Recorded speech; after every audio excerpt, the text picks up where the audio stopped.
8-3. Let's go. They somehow did it again. And nobody had heart attacks again, right? We're all good. I'm alive. Bears, baby. We are alive. Bears are 8-3. Your first place Chicago Bears. We are going to talk about it. Huge win over the Steelers today. Your CHGO Bears post-game show starts right damn now. Let's go. Yeah.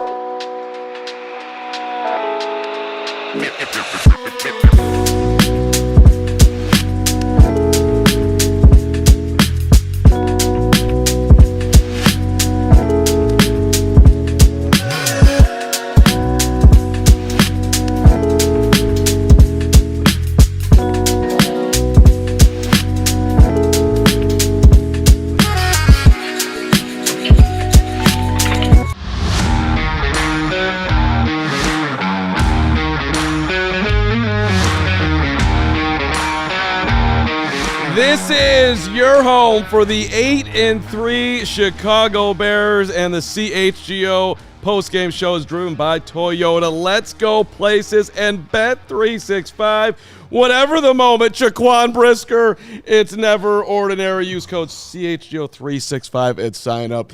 What a day for the Chicago Bears. Aaron Rodgers walks out of here a loser. He tried as hard as he could from the bench. It was dicey all the way through. Yes. Should we flip him the bird? Early bird, and maybe you got some on the way out. Adam Hoge, Corey Wootton, Greg Braggs, the 8-3 Bears. Before we get to the moment in time that I can't wait for, you want to just let out one yell over there? No, I already did on the cold open. This is awesome. I'm probably gonna die before the end of the year, but it was worth it. It absolutely. I agree. Yeah. All right, 8-3, win by 3, 31-28. Let's get the Adam Hoge instant reaction presented by Toyota. Let's go places. I gotta be honest with you. I need to go on a little rant here for a second. I can't wait. Let's go. Guys, that was one of the gutsiest Bears wins I can remember, to be honest with you. You're down all three starting linebackers. By the midway through the first quarter, you're down all three starting cornerbacks again. You're down your number 2 defensive end. The injuries kept coming as the game went along. Your quarterback, I thought, had probably the worst half of his career in the first half, and easily his worst play of his career against TJ Watt, leading to a touchdown going against you.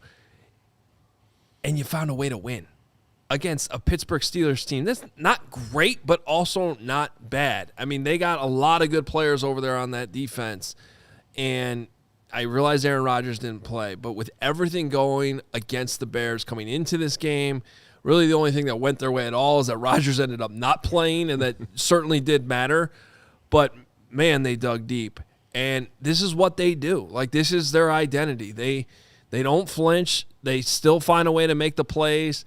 That is why they've won 8 out of 9 games. Think about that, 8 out of 9 games. Stop telling me this is not a good football team.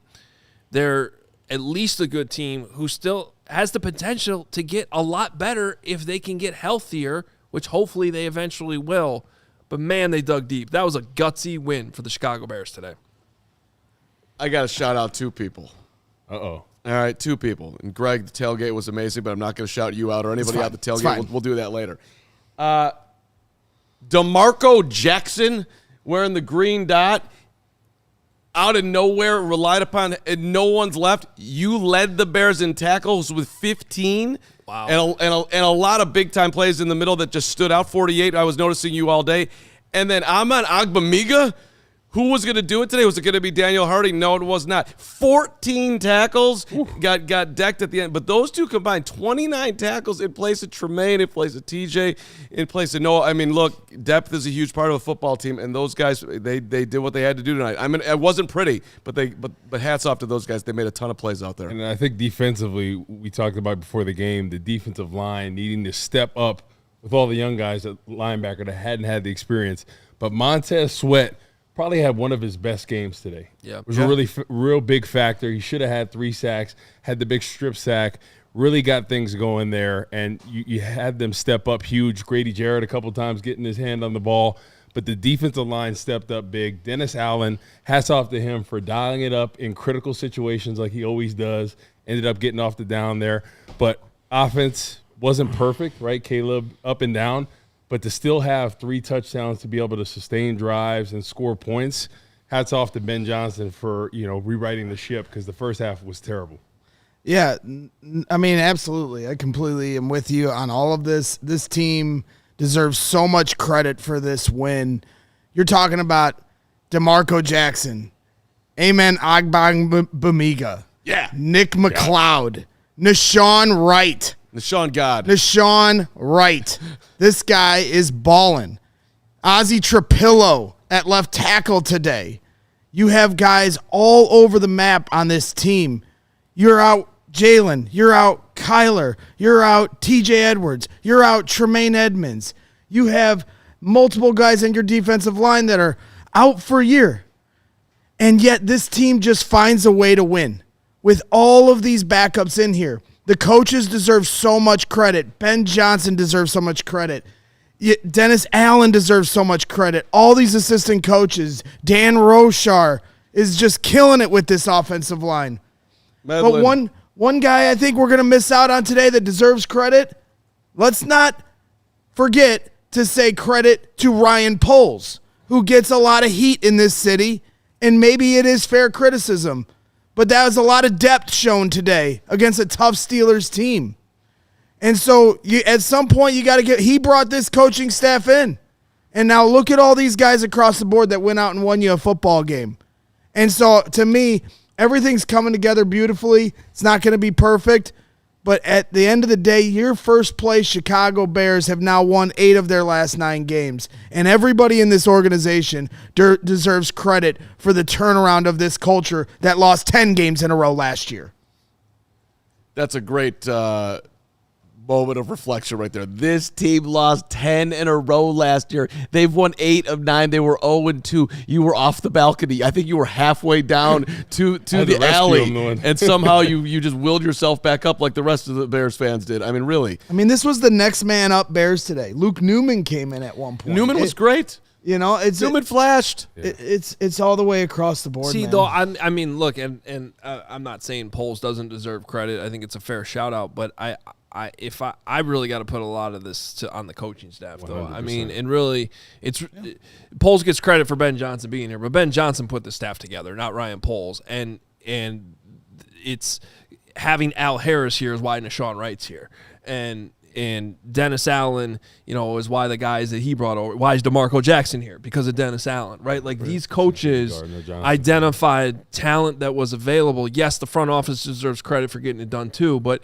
this is how good organizations work, where you lean on your coaches to bring in guys that they trust. And like DeMarco Jackson was a waiver wire claim, or right after the 53 signing. Yeah, it was a waiver wire claim, right?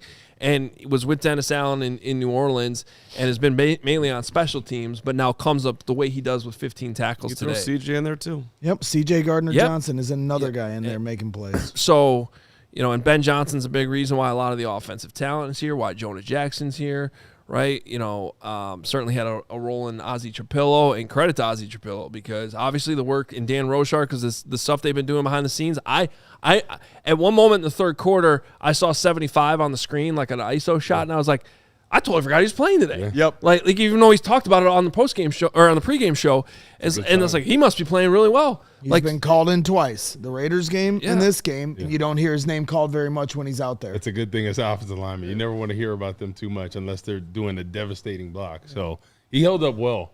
I mean, Ben Johnson, hats off to him, man. I mean, we talked about this in the years past. They would never win these type of games. They would always find a way to lose, and right now they're finding a way to win. It's awesome to see, because people say, well, this is not pretty, and this it's wins and losses in this league. They're hard to come by. They get paid as well. Yep. Whether or not Aaron Rodgers was in there, Mason Rudolph looked good at times. Last week he looked good. Finding a way to win is half the battle in this league, and Ben Johnson from 0-2 to where they are now, completely different team. They can go and have some bad drives, bad plays, and bounce back like they did today. And let me ask this: is anybody upset that Aaron Rodgers didn't play today? Who cares? The Bears are 8-3. I'm not worried about the last 15 years of Rodgers beating the Bears. He got to watch on the sidelines while the Bears beat his team, and I don't care if he didn't play quarterback or not. I don't care. This is about the future. The Bears won today. The Bears are going to continue to win going forward with Ben Johnson. For all this talk all week about I have to play Rodgers.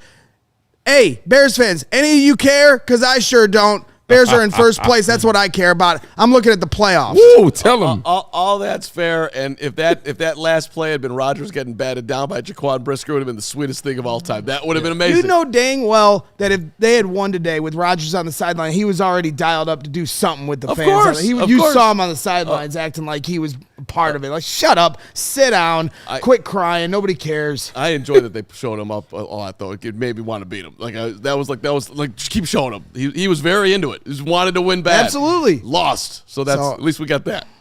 Yeah. No. I think. No, I'm not going to go there.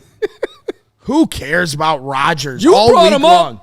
I'm just saying, all week long I had here. Well, I want to see Rodgers. That's what I want to see. No, I want to see a win, and that's what the Bears got. Greg wanted to dunk on that take, and he took his opportunity to do it. Go. Yeah. You go, Braggsy. You dunk on. You did. You take him down. I mean, at the end of the day, you want to be the team's best. Like, either way, a win's a win, but you want to see him out there. You want to defeat him and have him ride off into the sunset to the nursing home and all that, you know. Yeah, I'm not saying that wouldn't have been fun, but all I'm worried about is the future. I'm not worried about righting the wrong of the last 30 times we played him. I'm worried about the future. He's not the future of the league anymore. This Chicago Bears team is. Well, I don't know exactly if DJ Moore is the future, but DJ Moore had a hell of a day today. Yeah. That dude, even the play on the interception where the Bears were offside, and it was, play's dead, but somebody's got to take the Steeler to the ground. DJ put a ton of effort just to make that tackle on a play that didn't matter but would have mattered if somebody didn't step up and do it. He did it. And he knocked the ball out. And he knocked the ball nearly turned into a turnover, which would have been an unbelievable play. Plus he got in the end zone twice. Plus he threw the ball into the stands.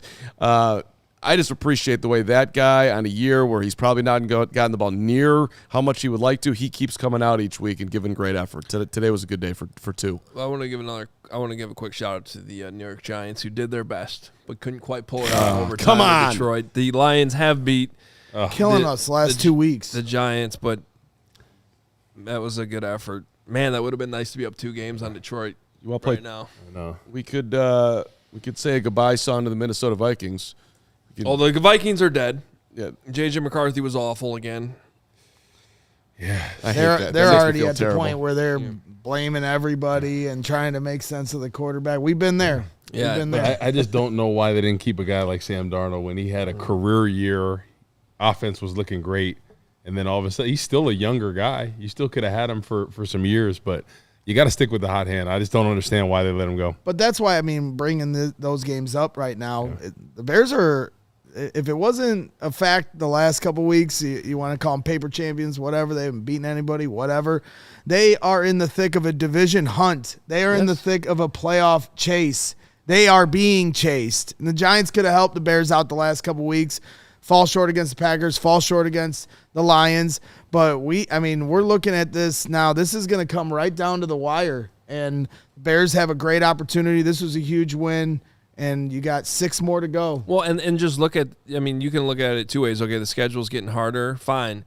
You also look at it like they're in every game. I still think they're going to be playing these types of games against the Eagles on Friday. You can go into Philly and really make a stamp in a game where this thing is being shown around the world for free.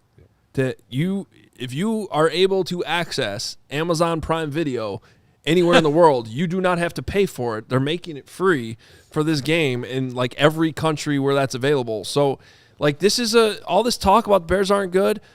Embrace it. Go beat the Eagles. Then you play the Packers right after that. There's a chance I haven't even looked this up because it's crazy to think about, but do they control their own destiny at this point? Who? The Bears. Well, what do you mean? Of course they do. Well, they're not in first place in the standings, though. Like I'm talking about. You're saying home field advantage? In the end, yes. Jeez. Yes, Greg. 1 seed. That's what I'm talking about. I wouldn't think so, but They don't. The thing to me about when you look at Eagles, I mean, and we're going to have a few days to talk about the Eagles game, but regardless, when you look ahead to this Eagles game here on Friday, like I said, we'll have a few days before Thanksgiving, but at the same time, that's why do not laugh at me. But when I say that's why this game was a must-win, because this upcoming Friday game is now officially not a must-win. We've reached We have finally reached a point where Friday is not a must-win. But that's the beauty of that game on Friday and the beauty of how the Bears won today, because now Friday is officially a house money game for the Chicago Bears. Right. Okay. You can go to Philly and you have nothing to lose. The Eagles have everything to lose. You can't lose to the Bears at home with all these injuries across the board. And the Bears are sitting here at 8-3. They've given themselves a margin of error for a week. You couldn't lose this week because then all of a sudden you're looking at a losing streak in the face before you play the Packers. And now instead, you can go into Friday against an Eagles team where there's a little bit of trouble in paradise going on behind the scenes in that locker room. And so you go there and play loose and make some plays and all of a sudden get them tight, get them yelling at each other on their sideline. And who knows, if the Bears win on Friday against the Eagles, then I am officially marking this team as a team of destiny. Because I know you brought it up on the pregame show, comparing this team to the Packers with all the injuries where they found their way to the Super Bowl when the Bears let them in on that last week of the season. You never know, but all I know is you beat the Eagles on Friday, you're officially a team of destiny in my book. Well, even if you don't, let's do a little bit of math fun for a second. Greg, there's 6 games left. Do you know the record the Bears have to go to win 10 games this year? They only have to win 2. Yeah. So that'd be 2-4. The Bears can go 2-4 and win 10 games. That's wild. Okay. If the Bears go 500 the rest of the way, they win 11. So if you talk about must-wins, the Browns game is a must-win on the last 6. Okay. Then you have the 5 others where you just got to find a way to win 1 or 2. And I think they have every shot to beat the Packers, not just once. I think they could beat them twice. They are a good enough team to beat the Packers twice. Not saying they will. I'm just saying they have that capability. And so I think there is a lot of opportunity in front of this team because they've scratched and clawed their way these last 9 games. It's fun. This is so much fun to talk about. All right, 31-28. We'll take a stronger look. We haven't done any Caleb talk, actually, so we'll do that next. We'll do our franchise focus. What do we call it nowadays? Something along those lines. It's called the franchise focus. Okay, it's called the That's franchise. what it's called. That's making sure you guys are paying attention. It's almost December. But first, with the Bet365 early payout offer, you are a winner if Notre Dame scores 21 points before ever running a play. Did you see that? That was crazy. I did see that, and I also saw Greg Braggs in the stands having a great time down there. Congratulations to Greg. Okay, but meanwhile, it's because of the early payout offer. Bet365 always gives you, if your team goes up by 17 at any point, you get an instant payout on straight bets, parlay selections marked as winners. You can download the app, use code CHGO365 when you sign up. Tonight on Sunday night, it's a $365,000 jackpot, and Monday night, tomorrow, you can get the 50% super profit boost token on same-game parlays. Right now, breaking news from Bet365, new customers now get $150 in bonus bets when you bet $5, win or lose. Sign up, use code CHGO365, deposit 10, place a bet for 5. You'll get $150 in bonus bets if your bet wins or loses. Bonus bets can be used on the spread, totals, player props, futures, and more. Whatever the moment, it is never ordinary at Bet365. You must be 21 plus. If you or someone you know has a gambling problem, crisis counseling and referral services can be accessed by calling 1-800-GAMBLER, in-app only. And after you cash at Bet365, you just want to go right on out and jump in your Toyota. That's right, the Toyota-thon is on. Yes. Get your Toyota while the getting's good. Score value on the versatile RAV4. That's America's #1 selling vehicle. You could ride with the Tacoma. That's their rugged weekend warrior. You'll be feeling good there. Or go old school. Hit the road with Camrys available all-wheel drive. Oh, great look right there. Red Hot savings ready for you at Toyota-thon. Visit your Toyota dealer today. Toyota, let's go places. The RAV4 sales claim based on manufacturer sales data from CY 2024. And with Black Friday this week, never been a better time to be a diehard. Tell you right now, sign up, use code Jahns, Jahns, $36 diehard offer for your first year, and just be on the lookout here. We got some big things happening this week. You really want to become a diehard, I can only tell you that, but you really want to do it.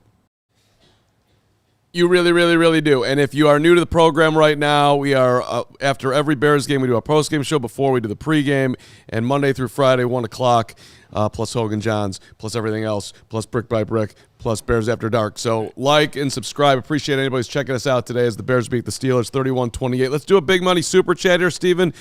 $200 from the old man. Old Man River. Did you super chat again, Carm? I'm not quite 70 yet, old man, if that's where he's going with his 070. Hey, Chicago Bears, yes, from the old man.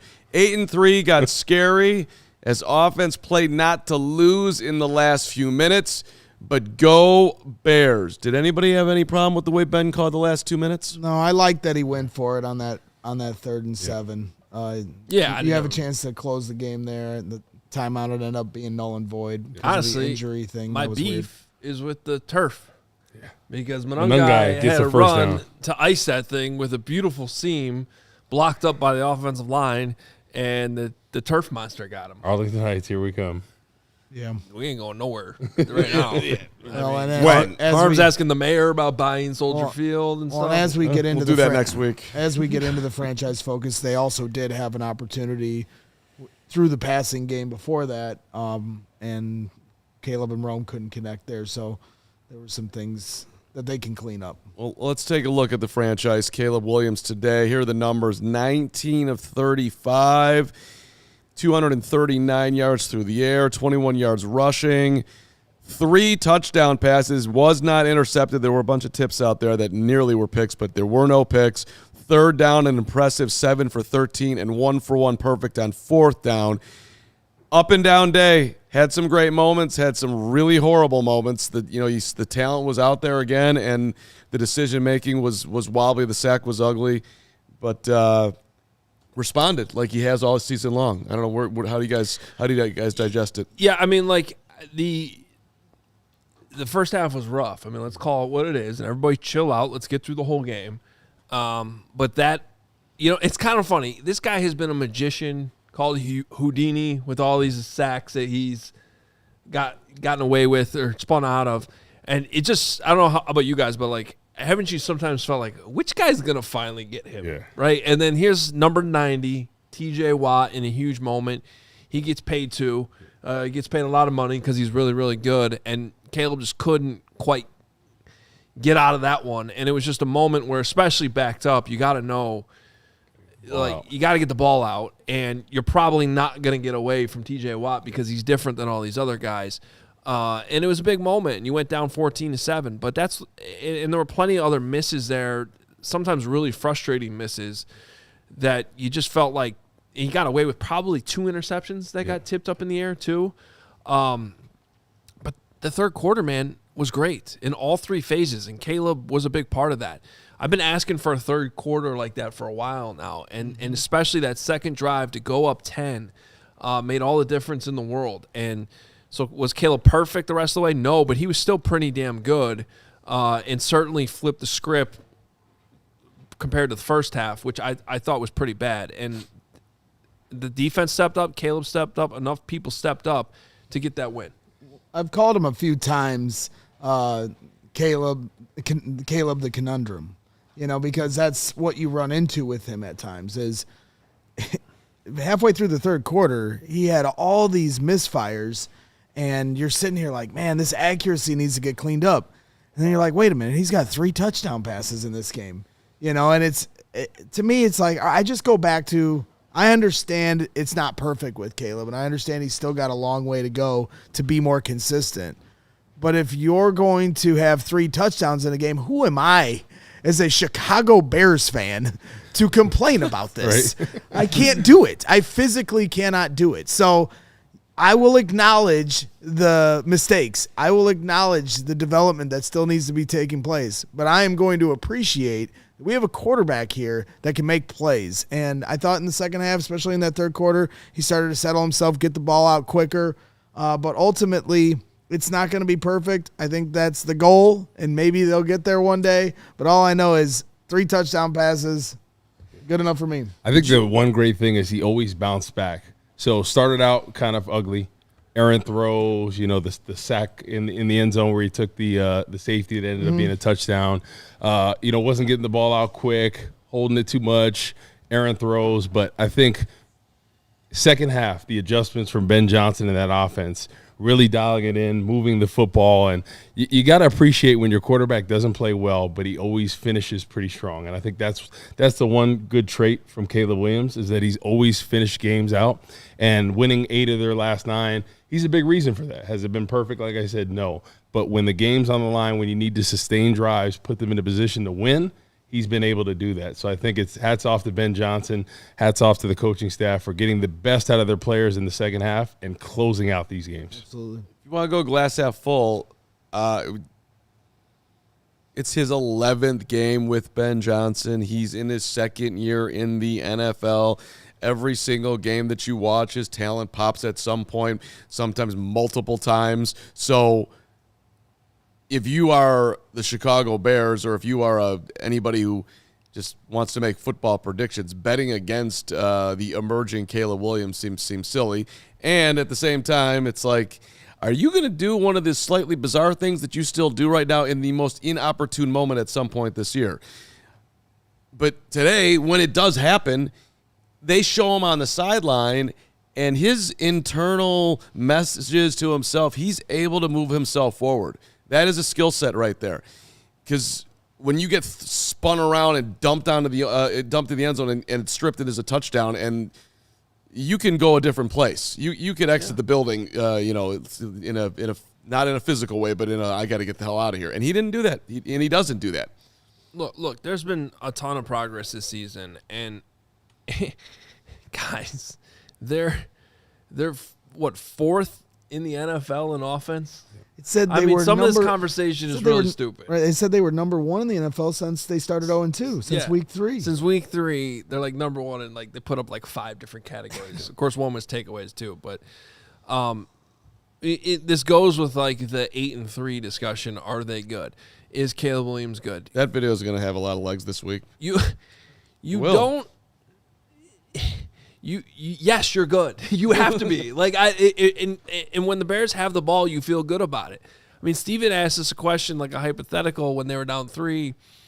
Would you, if I can guarantee you're only going to give up a field goal versus the risk of a touchdown, would you take it? And I'm like, yes, I'd give up the field goal and give Caleb the ball back. Yeah. You know what I mean? Because And that's not a feeling that we've had in Chicago with the quarterback a lot. So despite some of the accuracy issues, which can and probably will get better, we're not talking about and holding on to the ball sometimes. Is getting better. It literally is getting better. The pre-snap stuff has mostly disappeared. I probably would have said almost completely disappeared if not for that really bad delay game that I really needed an explanation on, because that was a doozy, super confusing. But compared to where that was back in August and even week 1 and week 2, he is getting better. I am not worried about, like, even in the first half moments where I'm screaming at the TV and being like, oh my God, you got to have that wide open throw. Exactly. It's not in the sense of, oh man, this guy just doesn't have it. Or I'm not even remotely worried about that. To your point about this being game 11 with Ben Johnson, it will get better. It's going to get better. And meanwhile, they keep winning while he continues to go through some of these things. Well, I don't blame Bears fans for pointing these accuracy issues. He's throwing behind guys. Hey, Rome made a nice adjustment on a ball at one point and made the catch. It was way behind him. There was a couple others in that regard that were completions, but then all the bad incompletions are directly attributed to not leading your receiver. And you talk about how well he's played here so far and how you see the growth.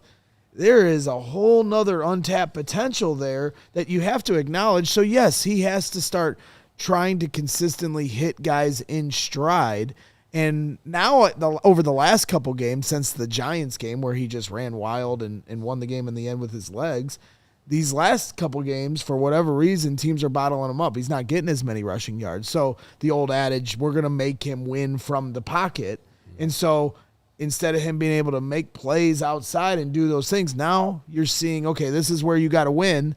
And today they won. Last week they won. So that means while there isn't things that are perfect, he is winning from the pocket because the Bears won the game. And I think the thing is when you're looking at this, like people would say he didn't play the best game as a whole.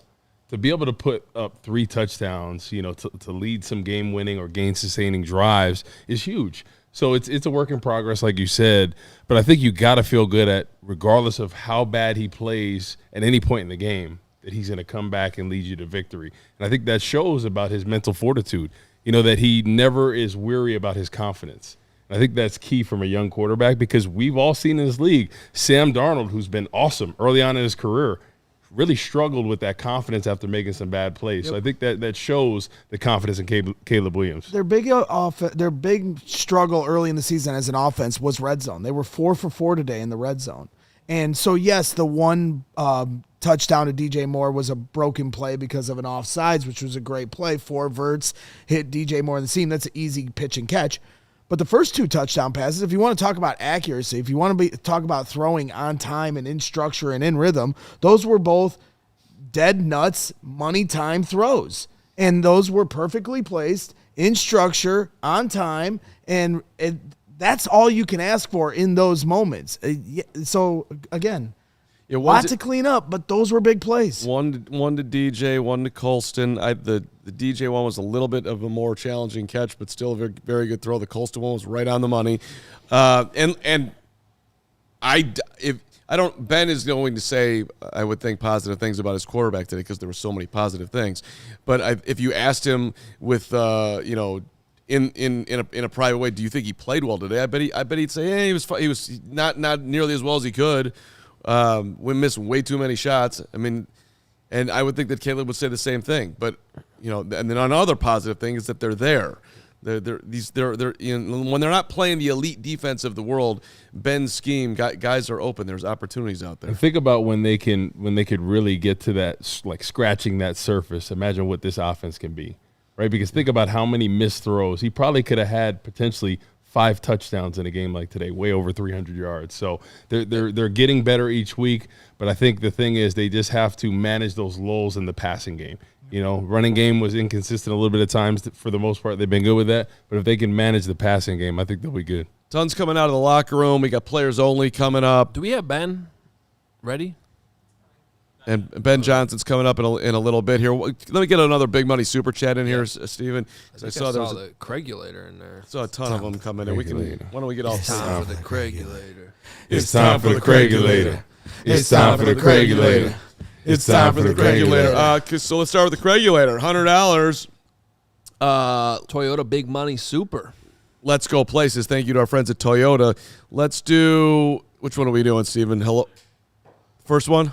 Oh, down here? Okay, great. Verizon sucks. Working Sunday sucks. Bears win.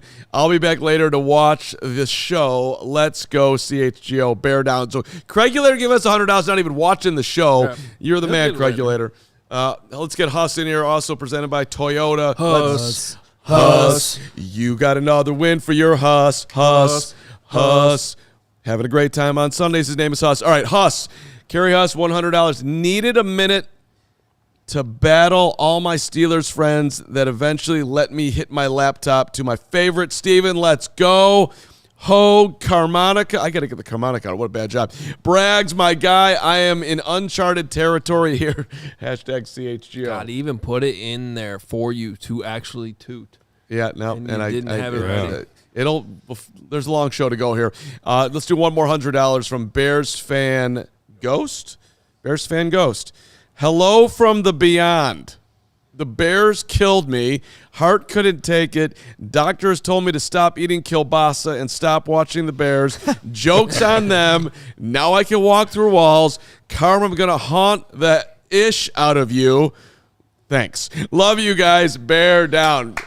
Bear Fan Ghost. Bear Fan Ghost is going to haunt you. Carmanica. Can we rule out that that's actually a ghost? I mean, you don't know. Anything's possible. Who knows what happens when we I know, head to the beyond. Yes? I was just going to say, I know I did my my dunking early on. Yeah, you got another one? It's hard for me to not jump too fast to the Ozzy Trapilo dunk. So I'll just pose this question to you, Hoge. If Trapilo dunk. You knew it was if Theo Benedict is healthy on Friday, who's your starting left tackle? He's got to say Theo Benedict. You got to watch the tape before you can make that move. That's why it's not a fair question. I'm I completely agree. I understand why you're asking it because Theo has not been perfect.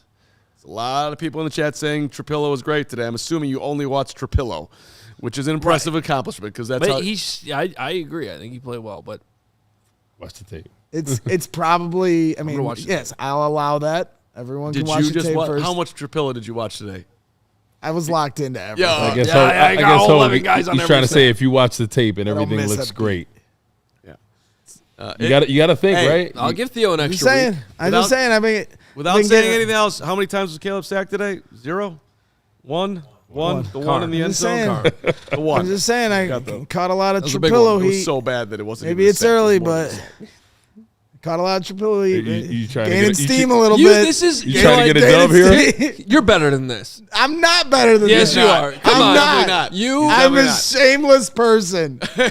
I'm a shameless Week 12, meatball the moron guy who that is had no other basking in 8-3 glory, and I'm ready to dunk on so many people. But we got to make the playoffs first. Then I'm just like, if the Bears make the playoffs, I'm going to be the most insufferable human being on the planet Not for people possible. that don't like the Bears or have ever told me I was wrong about things. Don't worry. You don't. It's.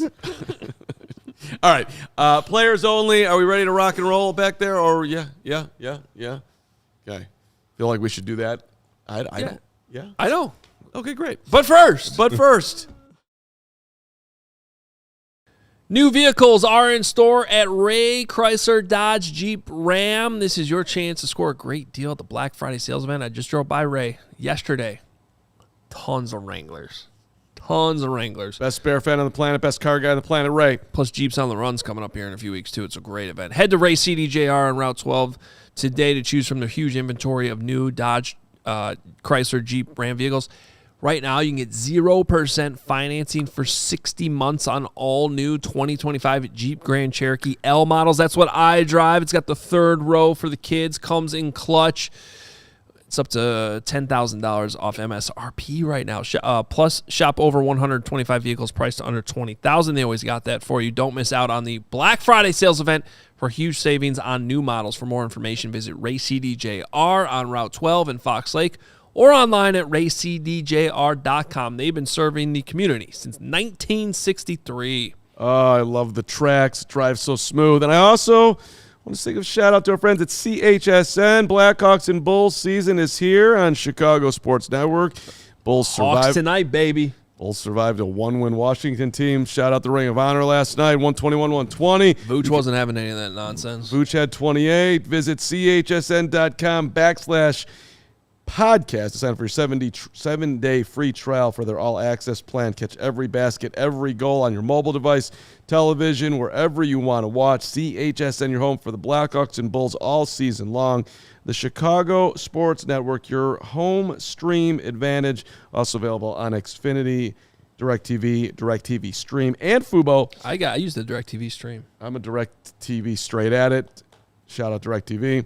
Shout out CHSN. Visit chsn.com for more details. Hawks Avs tonight. Gonna be a big one. Gotta take down the Avs. 6 o'clock puck drop. It is a big one.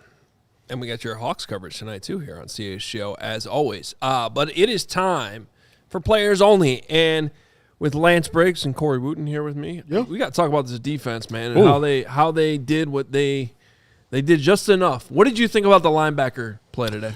Well, I'll say this. I think early on, getting downhill into their gaps, the Steelers started the game with a misdirection play, which I thought they were going to hold a lot more of, and I think there were essence of that where there were handoffs, to DK around the end. We struggled a little bit with that, but what I did like, especially in that second half, there was great effort. There was effort. There was effort, and you saw it on third. It was third and short with a swing screen, and huge effort from Jackson, just heading down, getting to the ball. When you have effort like that, you give us a chance. You'll have a chance. Exactly. I agree with Lance. Early on with the zone reads, the misdirection, right, the end is spilling, so the linebacker fills off them, and they weren't doing that. Their eyes were inside early on. But I agree with you. As the game went on, the effort was there. Was it perfect? But effort flying around, good things are going to happen. And we saw them clean up some of those things. There were some still gashing runs, but not as bad as the first half. So we couldn't set an edge. Not at all. We couldn't set an edge at all, and a lot of that was the linebackers.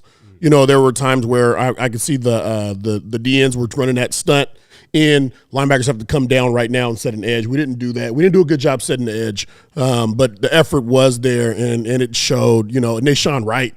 Nahshon Wright is having a year. Pro Bowl caliber. He's having a year, and it's interesting because quarterbacks will throw a 50-50 ball against a 6'4" corner. Like you want to do that to the other side, the 5'10" guy, or at least wait till DK's over there with the 6'4" corner, that has a chance. So I just, I love that effect. It's we're 8-3. Exactly. And you talked about Wright. I think people need to start putting some respect on his name. Come on. Put some respect on his name. Do you see the picks that he's had? Obviously, the Vikings one, but I think this one might have been better. I mean, unbelievable. His range, his length, it's a thing of beauty, and he's a guy that's never been a starter in this league. So this is his coming out party. He's able to showcase what he can do. Yeah. And with all the injuries, think about it. If all these injuries didn't happen, he wouldn't have a chance to showcase what he's doing. So hats off to him. Seems like a great guy, and he's really reinvigorating this defense. I love it. Well, and by the way, he almost had a second interception in this game, too. He was close on high point in that one. I think they learned their lesson. Maybe stop throwing 50-50 balls that way with his size and length. And now here you go. I think a lot of people are expecting Jalen Johnson and Kyler Gordon to return Friday in Philly. Now Tyreek Stevenson went out with a hip that he was already bothered by, and it got aggravated today. But that's what the beauty of having Nahshon Wright. Yeah. Because, I mean, it's crazy that we're almost living in a world where he might not be a starter come Friday, even though he's a Pro Bowl. That's the crazy part about it. You know what I mean? If you have a choice between him and Stevenson, I'm picking him all day. Well, here's the other thing, too, is, when we talk about, him not starting, not so fast. Just, these guys haven't played, majority of this year. So whether they start or they don't, they're going to be on a pitch count. Yep. A lot of guys, and the good thing is there's players on this defense that are proving that they can play. So they don't have to throw Jalen Johnson in to play a full game. He's not ready right? Yet. You know what I mean? Let them. You want to ease those guys in there because you want to have them for the long term. Exactly. Right now we're talking playoffs. Exactly. Now we're talking playoffs, yes, fellas. We can talk playoffs now. Different ball game right now, but yeah, like that's what I was thinking. When Jalen Johnson comes back full time, you have to make that decision between Tyreek Stevenson and Wright. Like who are you going to go with? And I think you got to go with the hot hand because I think he's played better consistently than Stevenson, and you can also play matchups too. That's true. You can play matchups. We're going against a team with a lot of short receivers. Put Tyreek in a lot of tall receivers. Then that's a Nahshon Wright assignment. So it's a lot you can do with that. There's a lot you can do. Now I'm the one that started this discussion, so I'll blame myself. But I'd also like to just see these guys come back healthy and play a good amount of snaps. No doubt. You look at this defense, the amount of injuries, it'd be nice to live in a world where they have 4 starters and, they have 4 starting linebackers too. But, we got to see that first. The point being, I just thought this was a really gutsy win with all those injuries that you had, some of the mistakes that had, a lot in the NFL, man, when you have a sack fumble that turns into a touchdown against you, and you have that tush-push fake huge play for almost come around touchdown. Those are 2 back-breaking plays that they overcame. That's a big deal. Yeah. The tush-push end around, was it was sparked last week. So it made major news. It should be a play that you practice during the week. Yep. And say, hey, listen, this came up. They were not prepared for it. So to see that be effective or not see anybody on the edge, partly, we're missing all 3 of our starting linebackers. Maybe that's something that, hey, we don't have enough time to get you guys caught up to speed to know this play right here. Exactly. The other is, just be a ball player and get over there and make a play. However, Even with all that being said, Bears still found a way to make it to win the game. So it's something to be said about it. Yep. Ben Johnson, I mean, hats off to him. He's done an incredible job from starting 0-2, direction we thought the season was going to go, rallied the ship, got everybody on board despite the injuries, finding ways to win. Dennis Allen as well. So him and Ben Johnson have done a great job offensively and defensively, regardless of what's in front of them, the injuries, any adversity that happens during the game, always staying positive and finding a way to make adjustments. We got to stop the run. 100%. We got to find a way to stop the run. This team I think they had 125 yards rushing. Right, averaging 5 a pop at in least. half. Yeah. In the first half alone, A lot of that was that end around play. But it still happened. Yeah. It still had yeah. We have to find a way to reduce the rushing yards so that opens our opponents, because it's not because even with that end around in there, it's something that has been consistently happening all year.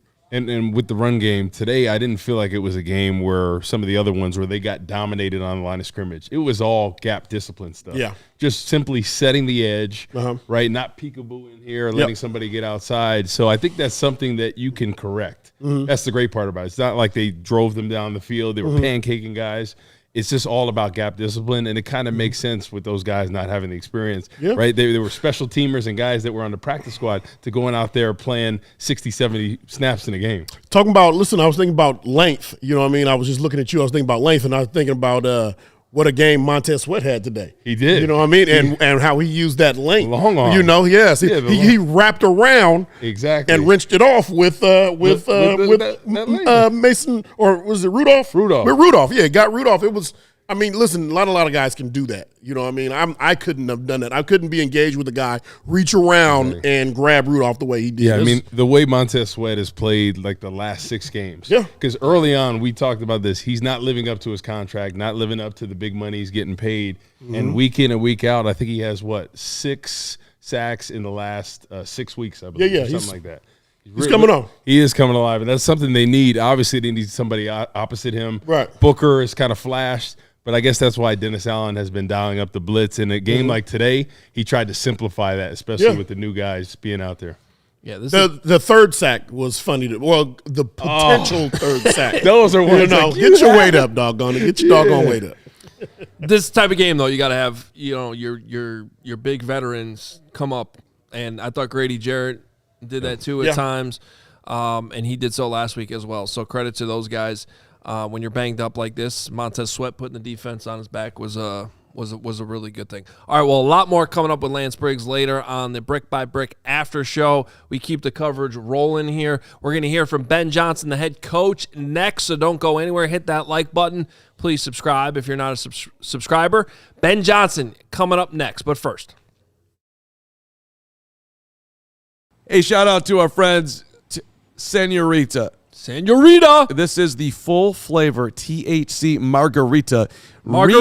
We are rewriting the rules of happy hour, rewriting the rules of Sunday Fun Day, and rewriting the rules of our shows here at CHGO. That's exactly right, because this is delicious, and this is you go 5 or 10 milligrams fast acting THC, and it is straight delicious, smooth. Good social buzz, good tailgate buzz right here. No hangover. I feel amazing. This is awesome. I highly recommend it. 5 milligrams. It was a great start to the day. Available in a 4-pack or variety party pack. They got all the flavors there, straight delicious. If you want to try it now, I know you do. Use that QR code on the screen. 20% off your first order with the code CHGO. Again, scan that QR code. 20% off. But you can also go to retailers, Benny's, or you can order with DoorDash. Any way you do it. Got to be 21 or older. Please enjoy responsibly. You said straight delish like 9 times during that ad read, so I'm going to do it during Factor too, because it is straight delish. There you go. Yeah. Fall's always crazy. It's, we got school going on with the kids, busier routines, football like crazy for us. The days are shorter. Nobody wants to cook right now. Nobody has time for that. That's why I love Factor, because their chef prep, dietitian-approved meals make it easy to stay on track and enjoy something comforting and delicious no matter how hectic the season gets. Even Steven likes Factor. He's hard to please. He He is. takes his food seriously, and he loves Factor. Enormous pain in the rump. I've got it in my backpack today. There you go. Let's Should put it go. in the fridge. I forgot to do that, but Ready it's to here. go for game day. So eat smart at factormeals.com/CHGO50 off. Use code CHGO50 off. You'll get 50% off your first box, plus free breakfast for 1 year. Wow. That's code CHGO50 off at factormeals.com for 50% off your first box, plus free breakfast for 1 year. Get delicious, ready to eat meals delivered with Factor. Offer only valid for new Factor customers with code and qualifying auto-renewing subscription purchase. Back here on your CHGO Bears postgame show. Bears win 31-28, a gutsy win over the Pittsburgh Steelers, now 8-3. The man leading the charge, Ben Johnson, got done speaking to the media over at Soldier Field. Here's what he had to say. All right. So a few injuries that popped up there. Tyreek had a hip. Hippolyte had a shoulder. And then Dom Robinson is in concussion protocol. So we'll see how those things trend here this week and whether we'll have them for the next game or not. But really proud of the guys. Thought they did a phenomenal job just responding. I knew we were decimated in certain areas, and yet it's easy the easy thing is to say, woe is me, and our guys didn't do that. They just stepped up and kept battling through. It happens to most teams each season too, where your depth gets tested, and it just so happens it was this week for us. And so, can't say enough good things about the linebackers that stepped up in that game. D-Jack was our starting Mike, and he called that game. He was the green dot.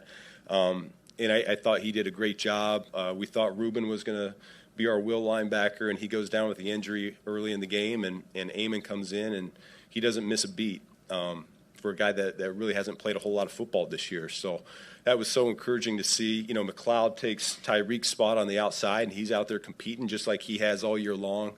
On the offensive side, we got, Theo's down, and Ozzy steps up at left tackle, and then Jonah goes down for a little bit, and Luke Newman gets thrown in there at guard. And so that was the type of game it was. And I just think that's the type of guys that we have, the caliber of people that we have. They just keep fighting away and keep plugging away. So it was great to get number 8, and, they'll enjoy it here tonight, and tomorrow we'll be in the building on a short week getting ready for the next game. So go ahead and open up from there.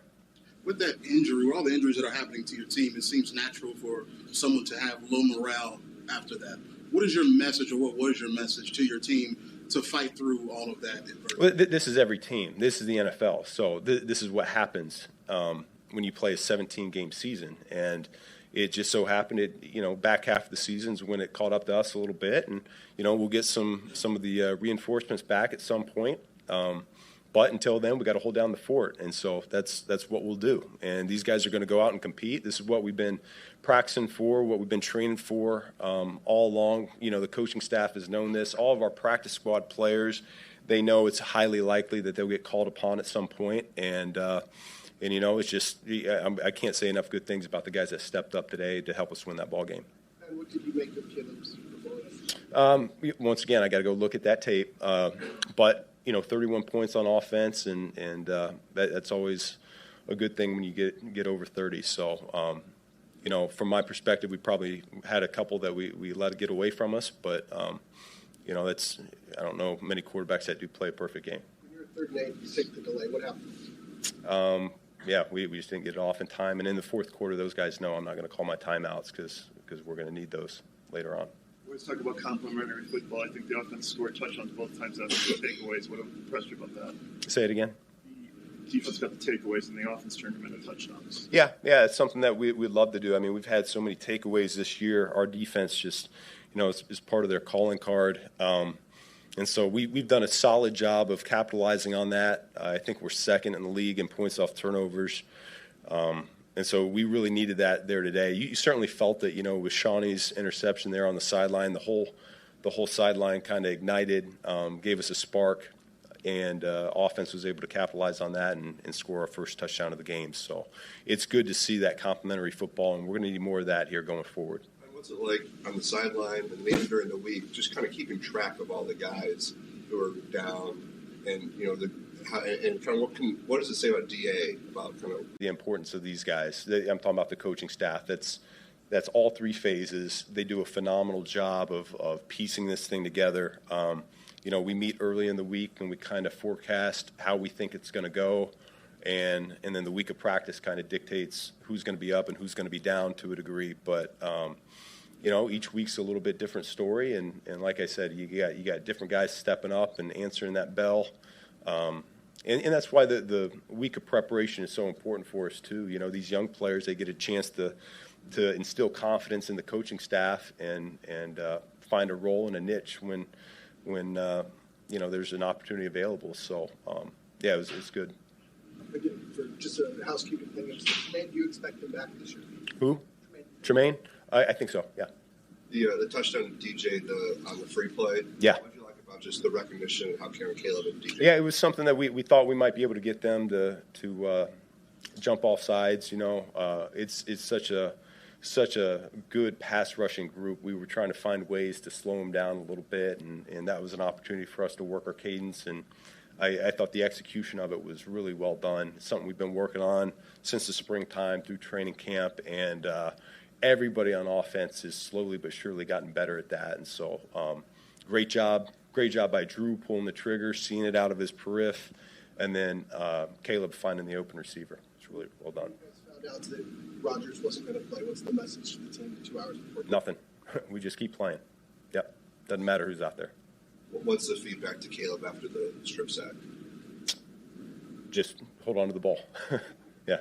We know how important these turnovers are. We can't have them. They're not okay. So we're well aware of that. With this, you got it. Yeah, you got it, Pat. You've got a really quick turnaround here. What is your focus in the next couple of days? Do you turn the page tonight and go on to Philly, or how did your routine change in this? Well, it's something we've been mindful of the moment the schedule came out, and so our coaches, I know our defensive coaches were certainly in the office a little bit later towards the end of the week there, getting ahead. We'll have some coaches go into the office after the game here tonight, and then, tomorrow it's going to be full steam ahead. So we actually get an extra day. Normally you go Sunday to Thursday at least once a year, so Sunday to Friday is actually going to be pretty nice. What impressed you about Montez's performance today, especially? He's been heating up since the bye week, Tez has, and you've just felt it each week. He seems to impact the game a little bit more each week, and so I think he had 2, is that right?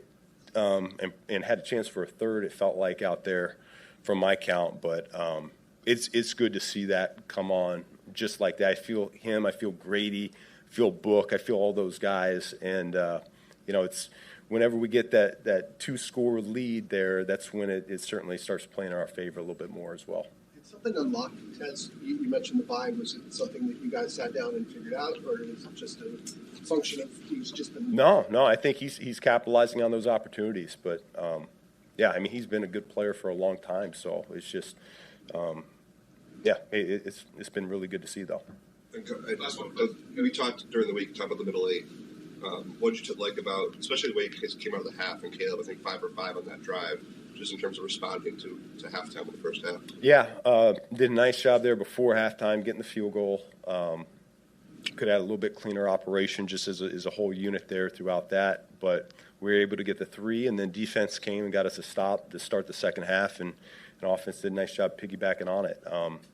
You kind of I just feel the flow of the game sometimes. I think Jeff Joniak just told me there's 18 straight passes. I don't think of those things in the moment. I just kind of, what do I feel like is going to work best next? But I thought Caleb did a nice job there in that middle eight of finding some completions for us. Thank you. So Joniak told him the Bears had 18 straight passes. It's a little interesting tidbit at the end there. Jeff Joniak going right up to Ben Jahns. But what's up with the 18 straight passes? I don't think that's how he did it. Kind of gutsy by Joniak. Far more likely was he said, "Hey, do you know that you had 18 straight passes?" No, I understand. He G-checked them or something. Like, it's unbelievable. It probably went something along the lines of, it was incredible when you dialed up 18 straight in a row and it kept on working and working. Ben's like, I had no idea. Ben's like, I'm on to Philadelphia. You like that part of it? Some of our coaches, they're going to the office tonight. Short week, man. Short week. Good, better, best. Go get your rest. Yeah, you could rest in the offseason. Cardiac arrest. I mean, 18 straight passes. I mean, that, like, to me, just speaks to the brilliance Ben's, of Carman on the pregame show when I said that they would pass more today. Keep on going. That was exactly what I was going to say. Thank You you. should have just waited for me to, and I would have said Now that. you don't have to say it. Now I don't have to say that. But the feel of the game that Ben Johnson has, whether it's against the Cowboys early in the season and they run it 11 straight times, when at the time they weren't running the ball particularly well. Today the passing game was up and down, yet he saw that the Steelers were giving up more through the air than they were on the ground. They did a good job for the most part against Kyle Monangai and DeAndre Swift. They really bottled up DeAndre Swift for the day. He only had 8 carries for 15 yards. And Monangai obviously got off a few times, but that to me is just a head coach that has a really good feel for the game. That's an interesting, just thinking about DeAndre Swift's game, because he had the fumble, which I didn't think that was a fumble. That, to me, forward progress had stopped. That play should have been blown dead. It wasn't. Well, I'll say this much: the refs did not see the fumble, so how they ruled it a fumble when no one saw that was the bigger thing. All of that, like counterpoint, hold on to the ball. Well, sure, and so that's my point. Like, I think in prior coaching staffs, the counterpoint of hold on to the ball would not have been focused upon. What this coaching staff focuses on is Eric Bieniemy screaming at DeAndre Swift on the sidelines. I was like, I mean, he was not holding back, and that's a veteran running back. So, you could do that easier to a rookie, but he went at the vet, so that just shows that, coaching staff coaching players hard. Well, from the coaching staff, they are holding everybody accountable. And Ben Johnson has challenged the team in general. He's challenged Caleb. And I think that's the mark of a great coach, where you can challenge somebody and they're not going to look at you and say, shh. They respect you. And I think everybody respects him. So it's unbelievable, for him to come back on some of these games when things haven't been perfect, but find a way to structure some plays for Caleb Williams and company to drive down the field and score when you need to. It's refreshing, because in years past, we could never do that. When the game was on the line, you did not feel comfortable with the offense. Yeah. And I think regardless of how these games play out at the end, I think we all feel some hope at the end, like we can do this. And they've done it. Yeah. Can we hear from Ozzy Trapilo? We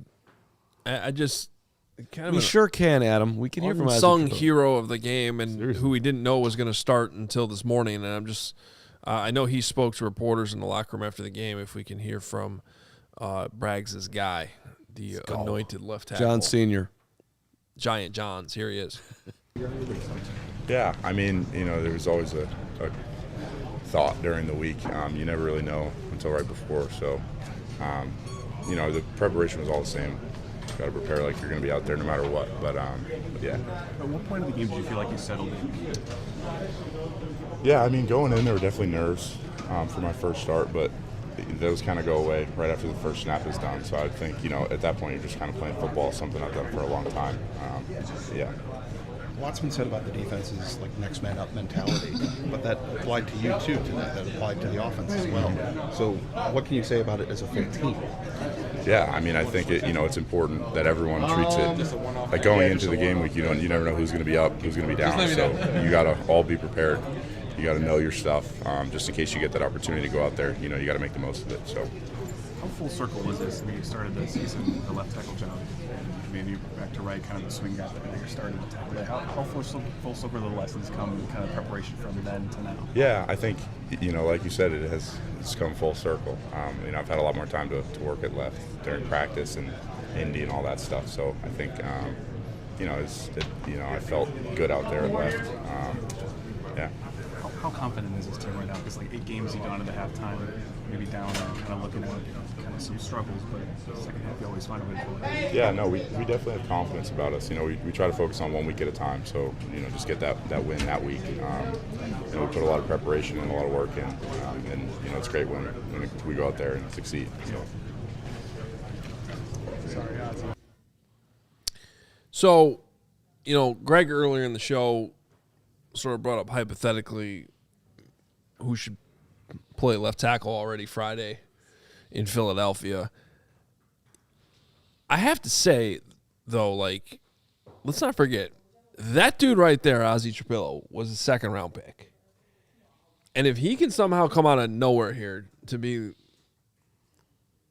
your future left tackle, that would be an amazing development. Amazing development, amazing pick by Poles. But we got to watch the tape, but from the looks of what a lot we saw, he held up well in the passing game, looked great in the running game. I guess we'll see all 22 to see what really went down. But I think the good part is you didn't hear him getting beat or this person getting a sack on him. So I think he played pretty solid today. Well, as unfortunate as an injury is to Theo Benedict, you don't hope for that in any regard. The fact that now he might be forced into a chance to try out for that role here for a few more games or maybe even the rest of the year if his momentum can carry, then I think that's where the discussion would be fair. I think it's skipping ahead to say, could he be your future left tackle? Now, because they drafted him in the second round. Yeah, I don't want to. No, that's not skipping ahead. That's going back to April. Right. You drafted you used a second-round pick on a tackle when you had Darnell Wright. Right. That means you thought he could play left. But you could also, again, this is an offseason conversation, but you could say maybe they move Darnell in the offseason to left and keep Ozzy at right. That's another option they have. Ultimately, they drafted him in the second round for a reason, and now he's shown here today. And really, ultimately, he's been showing since like week 3 of the season, having an impact on the run game. They've brought him in 13-man personnel a lot this year. He came in emergency against the Raiders, and when Max Crosby was just wreaking havoc on you, did a really good job of weathering that storm in that game. That helped you get a win. Now here today, he's a big part of another win. Ryan Fowler, host of Commanding the Huddle, he shared these stats. And again, everybody feel free to look at the tape later, but these are the stats he provided for Ozzy Trapilo's day. 41 pass pro snaps, 1 pressure, 0 sacks, 0 QB hits, and an 88.4 pass pro effectiveness grade. Yeah, right. The stats look super good, and maybe he played that well.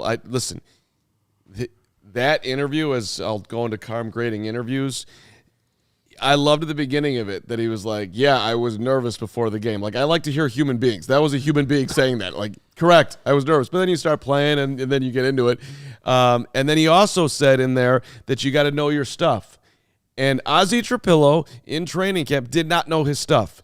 He was behind on picking everything up, and there was a lot being put on his plate. Very hard job. You're learning both sides, all the things. He did not know his stuff. Now, if he played well today, it's a very good sign that, you know what, he's come a long way and he actually knows his stuff, which is a big-time deal for a rookie. Wait, did they actually – I don't – they said he didn't know his stuff? Yeah, I would push back on that. I thought Roshar's his critique was more about how he was playing, that he wasn't quite as aggressive on the left side.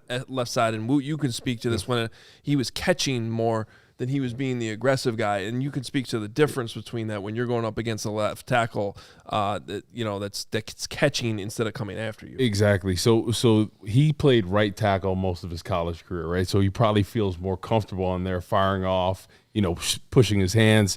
Left side, he probably doesn't feel as comfortable, so he's trying to catch. Doesn't feel as natural to him. It's kind of the same when sometimes ends play, left versus right.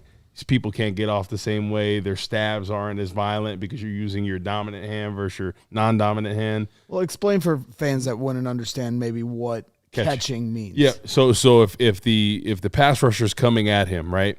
So he's going to let him get into his body and try to catch outside of him and grab the outside of his shoulder pads as opposed to being inside. Right, so if somebody's a puncher, right, you're either going to be a left-hand puncher, or you're gonna go with both, and they're going to try to jab that chest plate. So you're trying to disrupt that pass rusher when he's coming, as opposed to letting him get into your body. Yeah, and by the way, I'm not trying to take a shot. I'm saying he didn't know his stuff. This is a rookie coming in. There's a lot to learn. There's a learning curve, and I just don't think he was there yet. It's not meant to be like he didn't know. That's not how I'm intending it at all. Well, I'm just saying that it's clear to me, listening to him talk right there, that even him just saying you got to know your stuff, like it's resonated with him. There's a lot going on. You got to know it, and so I think that's an underlining of the process he's gone through to get to where he's at today. And I think it's hard to change sides, especially because usually one person is more comfortable at one side. That's why we said Darnell Wright going from right to potentially left in an off-season conversation.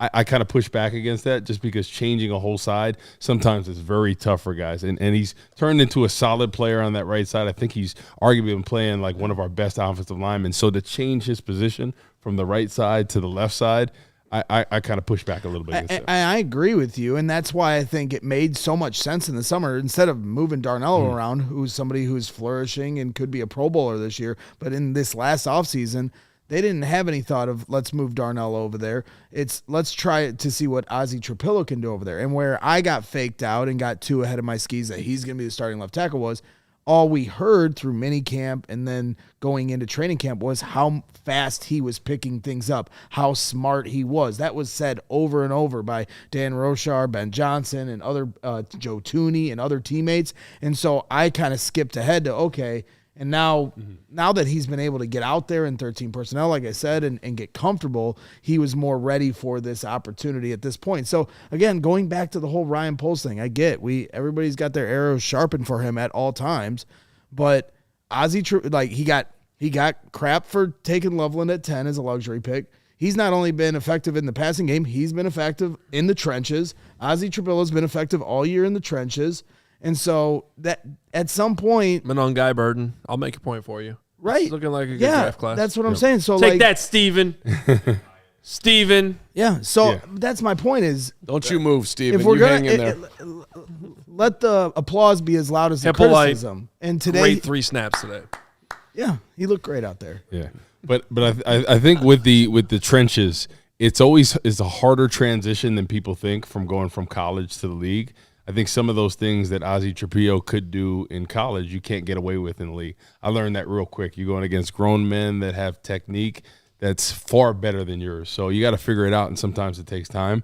But like what we've seen in him, like you said, the Raiders game and then today. Hey, hit the like button for Ozzy Trapilo and everything he did today. Yeah, like button for Trapilo. Ozzy. I saw a chat in there, too, asking what the pillow on Woot's lap says, and every once in a while it's probably good for us to whiteboard that for people who might be new here. This is Woot's emotional support pillow. Yep. I just like to hold something. We still don't know why we think it's weird too. Don't worry. The backstory is he used to always have one of these pillows I have behind my back right here because they just come on these chairs, and so they're here. And he would always wear it like this. And so eventually Jake, our GM, just got him a personalized pillow. Yep, exactly. So here we are now. I don't know. It is a little comforting having a pillow there. Oh, was it a diehard? It's like my blankie. I apologize. It's like a blankie. It wasn't Jake. Yeah, and you were. That's the type of respect that people tend to show Woot around here, and quite frankly, he deserves. Another guy deserves huge respect. Should we do this right now? Are we ready? I think we are. Little Jahns. Giant Jahns at left tackle and Little Jahns in the press box. Yes, I don't want to forget at the end of the show because I know I will because it's not a super chat, but Roseland Survivor 1053 says, "Go Maryville Pirates, heading to the 5A state championship. My son plays for them, and he's a huge Bears fan like his pops Bear Down. Had to shout him out because my mom taught 40 years in the Maryville School District. So shout out to the region, Barb. Maryville. Yeah. Shout out And to your Barb. son. Go win state." Hit the like button for teachers. Hit the like button for Braggs' mom. What's up, Barb? Hit the like button for Adam Jahns, who joined win 8-3, 31-28. Jahns, you predicted basically everything that was going to happen out there today, so congratulations to you and everybody else who picked the Bears to win. Steven, of course, our only Well, and person. shout out to Steven. He was a hero today by picking against the Bears and breaking the jinx. Took one for the team, bro. Great job, Steven. Yeah. It was big. Jahns, I know you had a lot of stops in the locker room. We haven't talked a ton about DeMarco Jackson. I mean, we underlined him a little bit in his 15 tackles leading the way, but hats off to 48. He was a big part of that win. Absolutely, and that starts during the work week, guys. He was the one calling the defense. He was the one in charge of the defense. He was the one working closely with Dennis Allen. He was the one telling us in the locker room after the game that he's so thankful for his wife for being patient with him this week because of all the extra work that he put in the mornings and late at night staying at Hallis Hall to be the play caller, to be the signal caller of the defense today. So just like what can you say? I know we were joking around about, if Lance can play linebacker, who can play linebacker for the Bears. We're making jokes all morning. I think the Bears had 2 linebackers who no one expected to play well, have pretty outstanding days considering the circumstances. Yeah, I mean, and the injuries just kept coming too. Tyreek Stevenson going out, so all of a sudden you're down your 3 starting corners just like you were in Baltimore a few weeks ago. Now also your 3 starting linebackers. Jahns, I thought this was one of the gutsier wins I can remember from the Bears, just in my time covering them. I'm just curious what you feel about that idea of this being a gutsy win with everything kind of going against them. So I just wrote this in my column. Like the Steelers, they didn't have Aaron Rodgers, but so what? The Bears defense, guys, didn't have Tremaine Edmonds, TJ Edwards, Noah Sewell, Jalen Johnson, Kyler Gordon, Dio Adangbo. They lost Ruben Hippolyte, who was filling in for Tremaine Edmonds during the game. They lost corner Tyreek Stevenson to a hip injury, and they lost defensive end Dominique Robinson to concussion during the game. So just the sheer volume of injuries, and for the Bears defense to play as well as it did. Look, was it perfect? No. Mason Rudolph had some success. They broke out some big runs. Like, I understand that. But the Bears were down to their backups of backups. At one point, Carl Jones was about to take the field, and he's their number 7 linebacker. Their 7th linebacker. 7, which is insane to think about. So if you want to pour cold water on this, fine. They weren't perfect against Steelers. No Aaron Rodgers, but more context is needed. The Bears defense played. I mean, it's an admirable performance considering all the injuries they've been dealing with throughout this entire season, plus today. So, Jahns, you're sticking with defense. We talked about before the game, the defensive line needs to step up huge. Montez Sweat is a guy the past 6 games has really had his coming out party. Started out slow, really making his mark now. What did you see from him today? Should have had 3 sacks, if you think about it. Mason Rudolph was able to spin out of it, but when the Bears needed him to be a star, I think he showed up in crucial moments. Late in the third quarter, that strip sack, that's what you need stars to do. In moments like that, make big plays, change the game, and he did that for the Bears.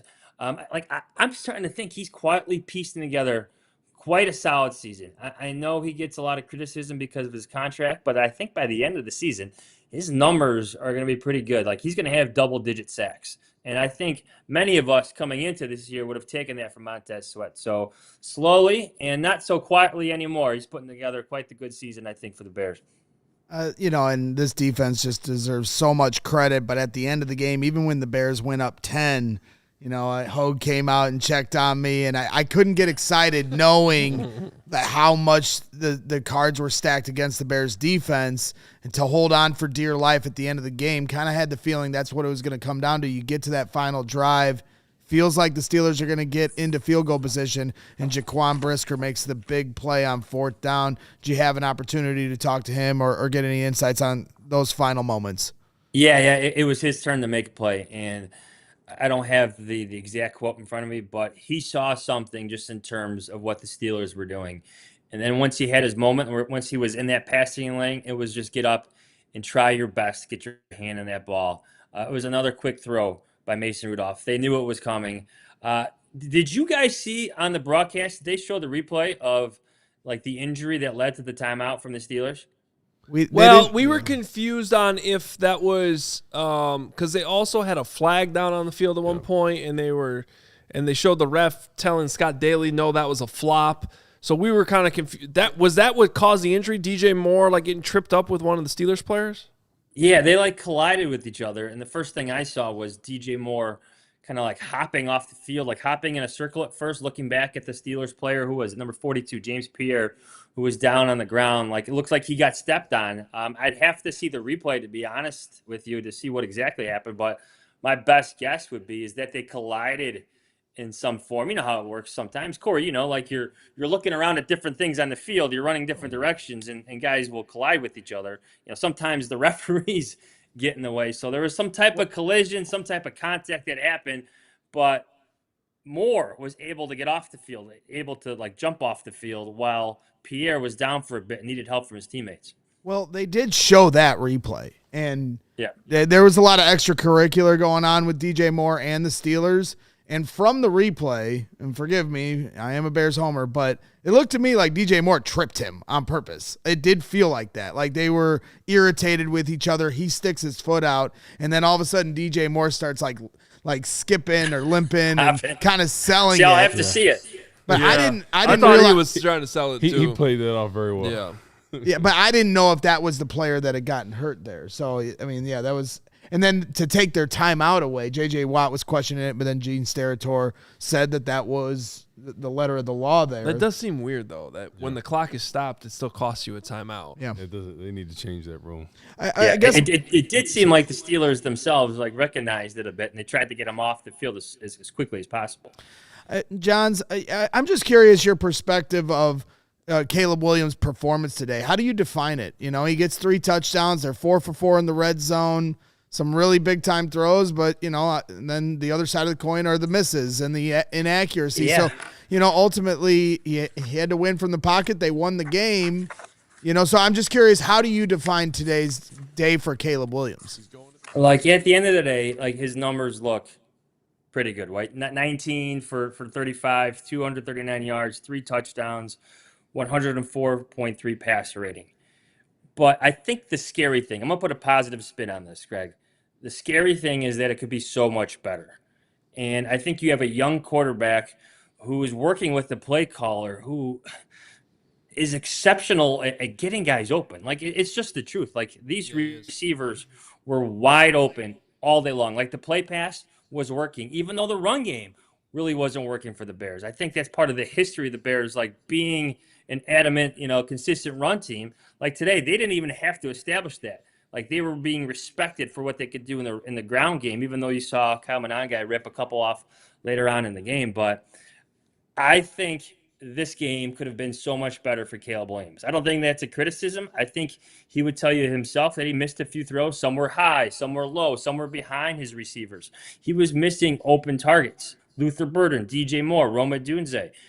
Unacceptable? Sure, you can argue that. But at the same time, I think you have a young quarterback learning a new system who had a pretty good day. And the film will tell you, these misses will tell you that this day could have been even better. And I think that's the scary thing moving forward, that when he starts to hit consistently on these throws, when his accuracy does improve, this offense could be even more explosive, more potent.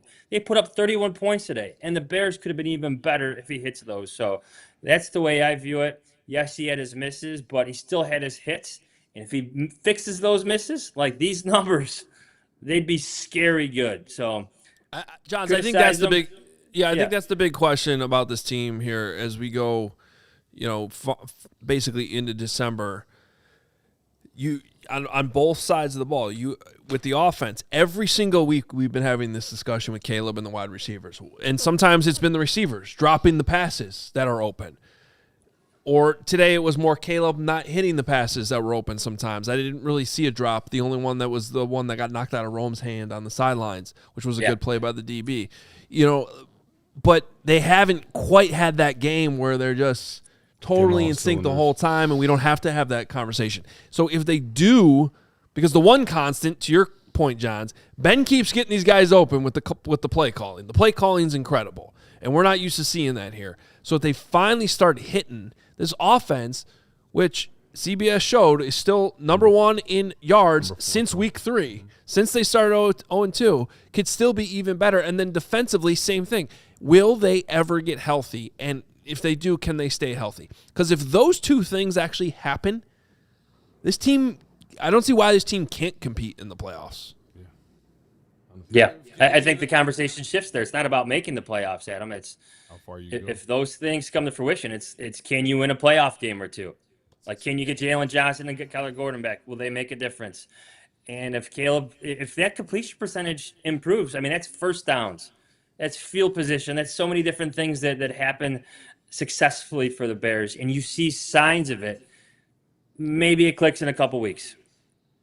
You got any sense of Aman Agbamiga's health? Because 14 tackles today. I didn't think we'd be saying this after today's game, but we can't go on without Agbamiga at this point because we need him and DeMarco Jackson. So I got the first few questions into him post game, and you could hear the emotion. Yeah. You could hear the emotion in his voice. This meant a lot to him. This is someone who suffered a serious knee injury and missed time in the preseason, suffered a shoulder injury. He didn't get any reps with the starters whatsoever this week. None whatsoever. And I think I think he took offense to that Ruben Hippolyte, the rookie, was playing over him. You know what? You could use that as motivation. He called himself a competitor, but when the time came and they needed him to step up and play, he was more than ready. Was it perfect? No, absolutely not. But to finish with 14 tackles, to be flying around the ball, to be talking about what he's doing right now in this show and every show, like, he deserves special mention. Like, the Bears may not win without his performance, the way he filled in for a backup who was filling in for a starter. So his performance is more than notable today here at Soldier Field. All right, let's play a quick game. How many times has anybody else had 14 tackles on the Bears this year? Go ahead. What's your game? I was just, while Jahns is still here before we let him go, because I don't know the answer to this. I was just looking for it. It's probably not out yet because the Eagles are playing right now. Eagles are up 21-0 on the Cowboys currently. Good. Get it out of their system this week. What was kind of my thought? What would you guys guess is the spread for Bears and Eagles on Friday? Hopefully prime rib. No, I'm kidding. 6.5. Well, for Johnsy's sake, he's going to be there. 6.5. It better be good. It's the day after Thanksgiving. There'll be some turkey for sure. Carm says 6.5. 3. 3. Okay. 5. 5. Johnsy? 5.5. That's what I was going to say. I think it's 5.5 or 6.5.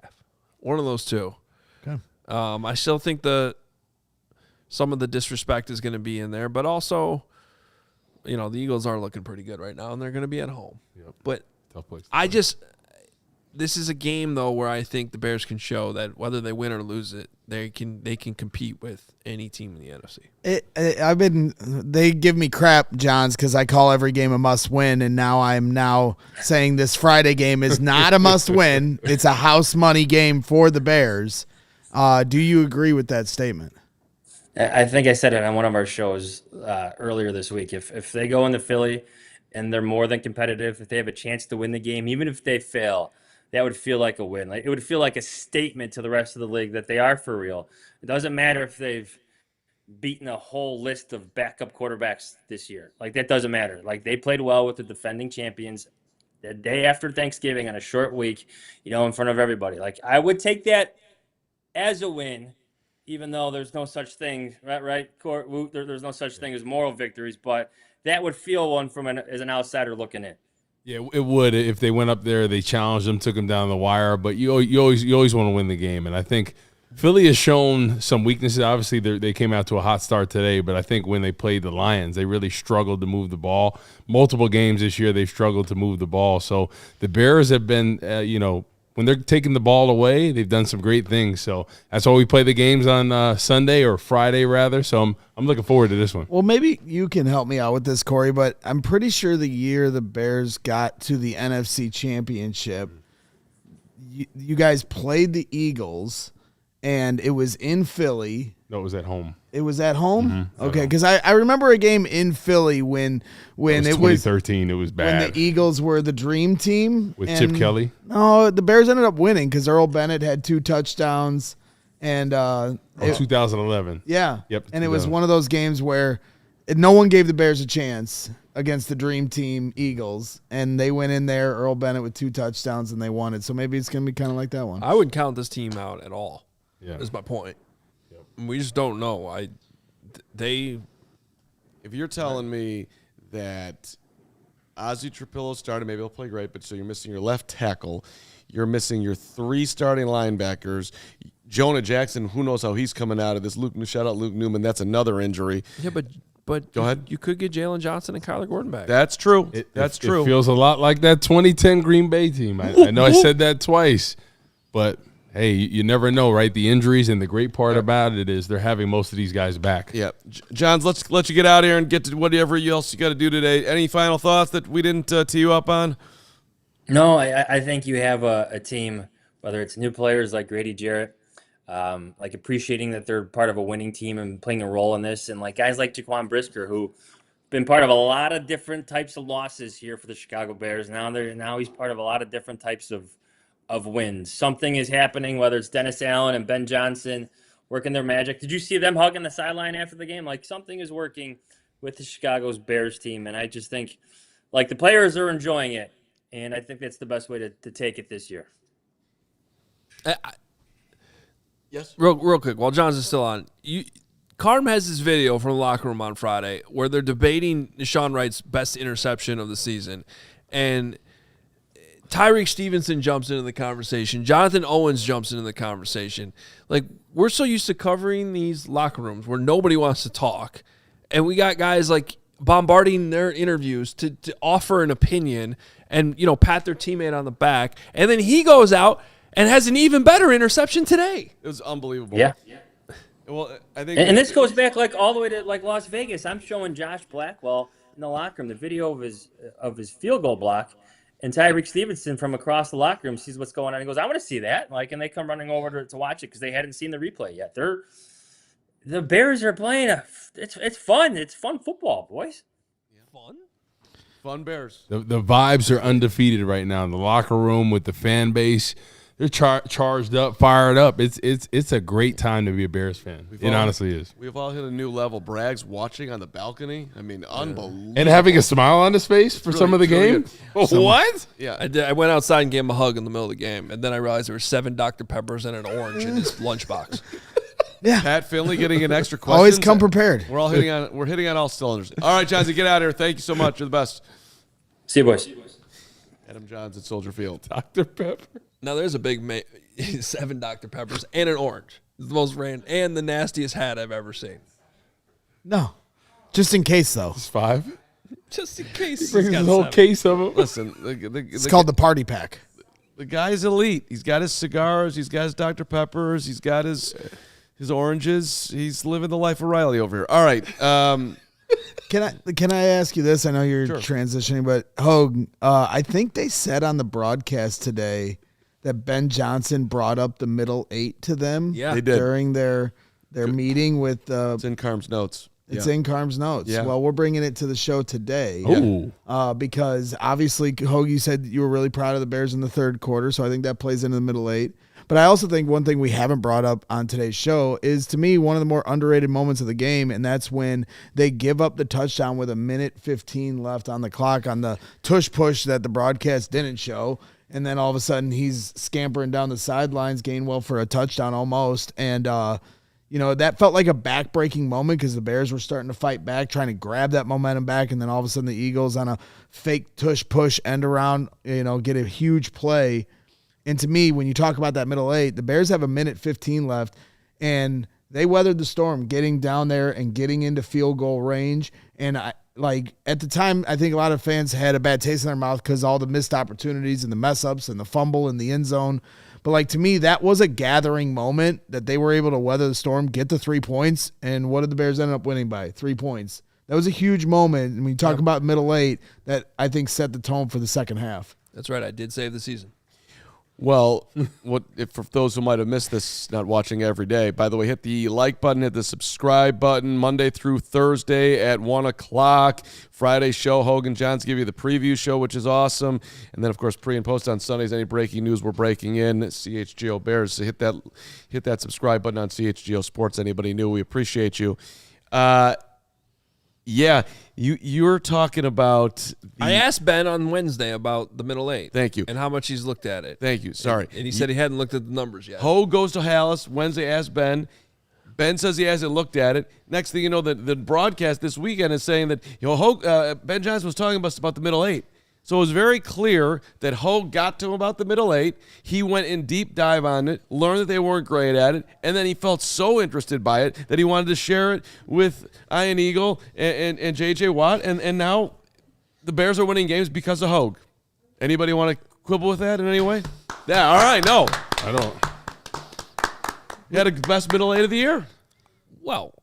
Or did they? And Cole, I don't know. I don't even know. I'm not sure. But they came with the I've been talking about that. They just the big key third quarter drive, and they did it. So regardless of if that's true or not, me bringing that to his attention, I'm sure he was on top of it. He did answer the question that when I asked him, he did answer it doesn't. He said he hadn't looked at the numbers yet, but it felt like they hadn't been as good as they were earlier in the season, which was true.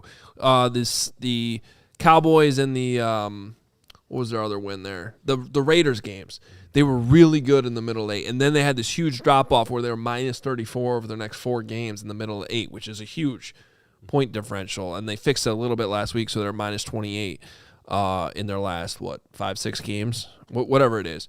So it was good to see them turn that around today.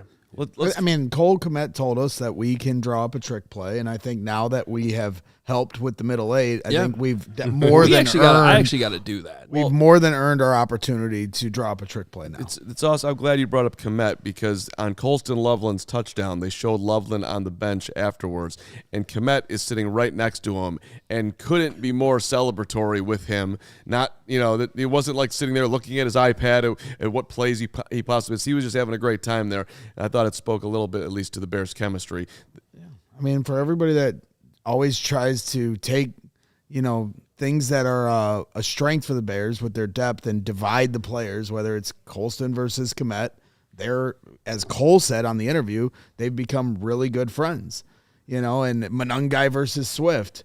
I don't think they're hating on each other in the locker room. They're feeding off of each other, and this team just has strengths across the board where you don't have to separate one from the two. They have a lot of very good things about them. The chemistry is evident, and think about this. How many different teams right now with the type of injuries and the amount of injuries to key starters could be 8-3 at this point? How many teams? Excellent point. We look at Kansas City. They've been struggling all year, and they have arguably the best quarterback, best coaching staff, some of the best supporting cast, and they've struggled to win, 5-6 games? Would the Eagles be able to do this with the type of injuries? So I think that the coaching staff, Ben Johnson, we paid a bag for him for a reason, and he's delivering results. So I think you really have to put your hats off to him because I don't think anyone thought, even with Rodgers not playing, with all the guys missing, that, hey, I don't know if the Bears can get this done. Realistically, I know people were going there. Hey, I'm a homer. I'm going to root for the Bears, but I think people really fear this game, and they were able to pull it out. Let's get some of our big money super chats in here and some others, period, because I know there's a bunch in there. Steven, are we missing $100 or $50 on the bottom there? Am I crazy? Yeah. Let's get Javen Terry in here. $50. I think completion percentage is overrated. Jordan Love today, 139 yards, 0 touchdowns. Ooh, but he had a good completion percentage. Drake May, 1 touchdown, 1 interception. Ooh, but he had a good completion percentage. Caleb throws for 240 yards, 3 touchdowns, no interceptions, and orchestrates a 31-point win with no run game. Chill out. Javen Terry, ladies and gentlemen, with his Bears won and Caleb threw touchdown passes. Appreciate you, Javen. Let's get Huss in here. $100 from the Huss. Huss. Coming back for more. His name is Huss. Huss. Has so many thoughts. I can't even believe it. Okay. $100. Huss. Even though we never trailed, dude, my heart, I'm older than Carm. Pray for me. I love my team and my CHGO coverage. I'm calling, but right now we beat Philly and game 1 against the Fudge Packers. Let's go. Excuse me. 10-3 with wins over the Eagles and Packers. Hey, Sunday Fun Day is real. Huss is into it. A Zero Demon. Let's get Zero Demon $100. Thank you, Zero Demon. A bad day for Caleb is 287 yards, 3 touchdowns, 104.3 yard passer rating. Bears fans, enjoy this. Zero Demon. Good underlining, my friend. Well, also, it wasn't a bad day. It was a bad half. And then he's talking to other fans. Okay. That's what he's I always get confused when people are yelling at each other. But, he deserves all the credit in the world for the third quarter, I thought. We've gone through this a few times already this season. We're like, man, the receivers got to catch these balls, or Caleb's got to do this. They ended up having 30 points on the game. If they do all those things right, they'll have 50 points a game. But we're not there yet. And by the way, one of his unquestioned strengths is taking care of the football. And no quarterback gets through a whole season without at least one catastrophic play. So I'm glad he got it out of his system today against TJ Watt. Now he learned that lesson. We could never let that happen again, please. And they still won the game. Well, and speaking to his durability, and people talk about his leg strength and just sort of his sturdiness, when you get ragged out like that and thrown down, some dudes stay down. I'd be down and gone. That was a violent hit, and he just, like he's done always, he just gets back up and goes back out there. So there's a certain level of, I don't know, high body function that he's got going on because he just keeps, he hasn't missed a game. It's wildly impressive. Any more on the supers. That was a really nice catch by Durham Smythe, too. That's going to get lost, but what a catch. He gets my game ball. No, you're going game ball? Durham Smythe? You want to do game balls? Let's do game balls. Greg, go ahead. You've got the ball. I got the ball.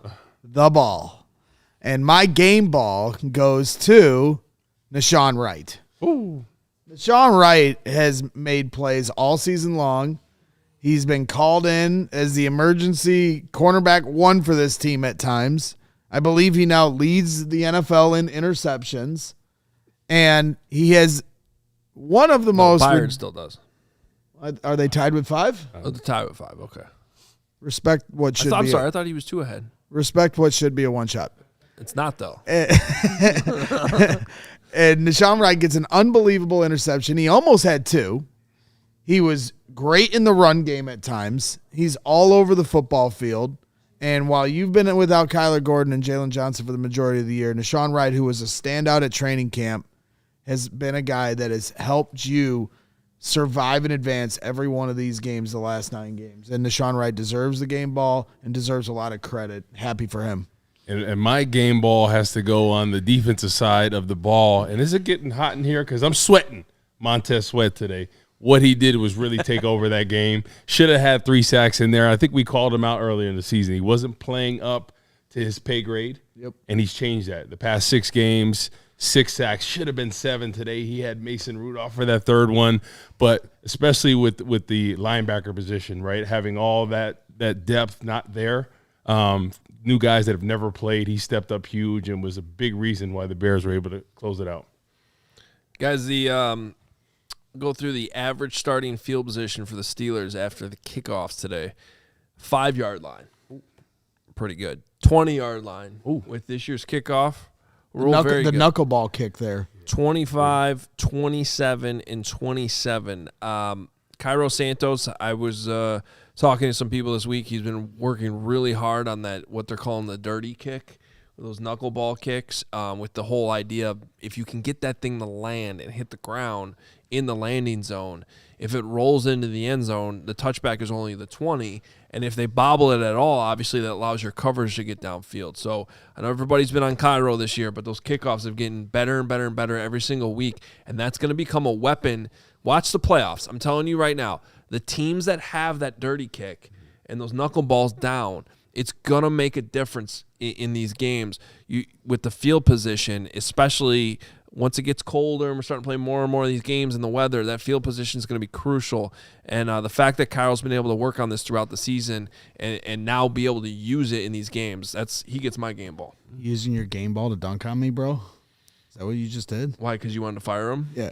You did What actually you did? fire him. Give me that game ball back. I'll use it to dunk After on the you. game Ozzy winner. Trapilo. I told you. After the game winner last week, he's like, I love you, Cairo. I never said anything about you.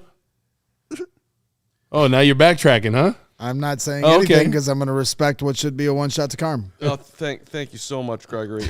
Look, oh yeah, that too.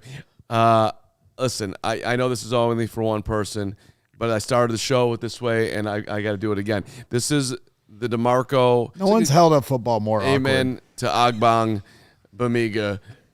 Double game ball to 29 tackles. DeMarco played 17 games with Dennis Allen as a New Orleans Saint, and Allen was like, come on over here. We may need you. And this dude goes out and gets 15 tackles, first class all the way. And then Ogbong Bamiga, special shout out to you, because one of my favorite questions is to walk around that locker room and say, who's the best basketball player in here? And to a man, more people say Ahmad Ogbamiga in that locker room than anyone else. Really? Yes, and hoopers are athletes, and when athletes get opportunities, they come through. Oh, 14 tackles. Ball security. Your ball Ball. security sucks. Ball. I thought I was holding a tennis racket. When you're holding it like this, Almost broke your computer. you're holding it like that Steelers DB when he got the pick off the offsides. Like, Well, despite not having the game ball, it's because I gave it to the Ogbong and the DeMarco, and here we go. Well, and then I'm giving another game ball out because if it wasn't given in the locker room, it needs to be given here on this show to Dennis Allen. Dennis Allen. We talk so much about Ben Johnson. But for Dennis Allen to do what he's done, not just today, but for this entire year with the amount of injuries they've had on defense, but today specifically in the next man up game, that was an incredible job. Every time they panned to the sidelines, Dennis Allen was just so dialed in. Briggs, what'd you say? For those that can't hear, Lance Briggs just yelled out 186 rushing yards, which is what the Bears defense allowed. Also, didn't DA get a game ball already this season? I'm giving him a game ball right now. Against the Saints, his former team. That's right. I'll deal with you on brick by brick, Briggs. Don't worry about that. Yeah, don't worry He gonna about take you that. out to the woodshed. Yeah, that's right. I'm going to need 2 reality spray bottles. Okay, so brick by brick is coming up. Brick by brick coming up. Don't miss it out. It's always a favorite for mine as I write my grades and I hear them yelling in the background, and then I listen to it on the way home because I want to hear all of it. Shout outs, game balls go also to everybody who came out to our tailgate today. It was our best one of the year, and specifically to who I talked to, because most of these people sought me out, so they're elite people. Judd from Cog Hill, he came out to our golf outing. Had a tremendous look going on today early. Randy in Kenosha making the move from Wisconsin. Greg from Pennsylvania, always just a huge Bears fan. He's with his son. Greg from Pennsylvania, who used to always come with his son, but today he brought a Steeler fan because his son couldn't come, so he's with Steeler Bob. Shout out to those guys. Brett and Michael from Bloomington. Steeler Bob. You know him? Of course. He's a great man. He was awesome. What about Phil and Trent from Australia? These dudes are the best. Phil and Trent, they flew over here. They started in Houston. I think that was the flight. Then they flew to Cincinnati, watched Bears-Bengals. Then they were in Minnesota. They've been at 2 games. They saw the Giants game, and they saw this game at Soldier Field. They want to continue on, but it's, you don't think on the Philly? They wanted to, but I don't think that's happening. So, but tremendous fans. Also, Charlie and Debbie and Cooper from Orange County, California. Oh, yeah, I met them. Yeah, Cooper, the 14-year-old son, they predicted 25-23 today. You were right there. Atlanta, we got Ryan, the Steeler fan, and Alan. Ryan and Alan from Atlanta. They're coming from all over. Sam and Danny from Madison. Lone Bears fans up there. Apparently there's one Bears bar in Madison. Do you know that, Hoge? Yeah, well, if it's the one where I used to watch the games, Jordan's Big Pretend Pub, they would have a room for the Bears, a room for the Vikings fans, and then the main bar was Packer fans. So it was a really fun place to go because when they were all playing at the same time, you had and they always had to walk. The bathroom was attached to the Bears room. So the Packer fans and the Vikings fans had to walk through the Bears room to get to the bathroom. So we would just heckle them. You would have loved it, Greg. I'll do the rest on tomorrow's show, but just a couple more. Aaron Rodgers. We had an Aaron Rodgers on the show today. Aaron Rodgers at the tailgate. I was going to say, he deserves probably the biggest shout-out. He came. There's a Bears fan named Aaron Rodgers. He's from the same way, too? That dude ruined our Aaron Rodgers' life, the Bears fan. Come on. Imagine being named Aaron Rodgers your whole life, and then that guy shows up to play for the Packers. So, Rodgers, the player, skipped out, but Aaron Rodgers, the Bears fan, showed up, and the Bears showed out. Bill and Dan Logus, City and Deerfield. Shamika, the Bears fan from 2023, was there today. Fan of the year, along with Jonathan Otten. Bears fan of the year royalty there with Yep. Jonathan And I met Otten. Tim Kinsler today. Nice. Your 6'10" diehard who's out there every week. 6'10". Damn. Yeah. And, of course, Crystal was there. Doing what Crystal does. She was late. She said she wasn't going to be. And I also got to shout out our team: Jim, Chris, Lori, Joey, Sarah, Emma, Jake, Devin. Peck showed up. Even Carm, Hoge, Jahns. We dominated this tailgate. I've been going to that lot for a very long time, and I always tell people it's the gold standard in Chicago Bears tailgating and pre-gaming. You got to come out for our next one. We got a few road games coming up, so you'll have time to prepare. Corner of Wabash and Cermak. Go to allchgo.com/events. The house is going to be rocking. We got 3 home games in December, or at least to end the year, and it's going to be a lot of fun. 4. Thank you for the correction. That's even better. No, I'm talking about the playoffs. Yeah, and the Right. playoffs. Oh. There you go. Oh, There you the go. playoff. So just shout out to everybody at CHGO Sports and shout out my guys on the backside, the Mahalskis and their crew, Ken and Matt, because they honestly, I show up early in the morning. You guys know this. I'll get there before 5 a.m. most days, And those guys always pitch in a helping hand to help set up our tailgate. So they always deserve my love and praise because they are great people, and I appreciate their friendship very much. All right. Phenomenal job. Your guys on the backside. Shout out to them. What? I was just saying something, Hoge. Is that really what we're doing here? What's that? My guys on the backside? You think that's funny? Backside Braggs. Is that funny, Briggs? Backside Braggs over here, Briggs. Brick by brick. Backside. I don't know what you guys are talking about. Let's get some Creedence Clearwater Revival, Backdoor Man. Oh, okay. Little CCR?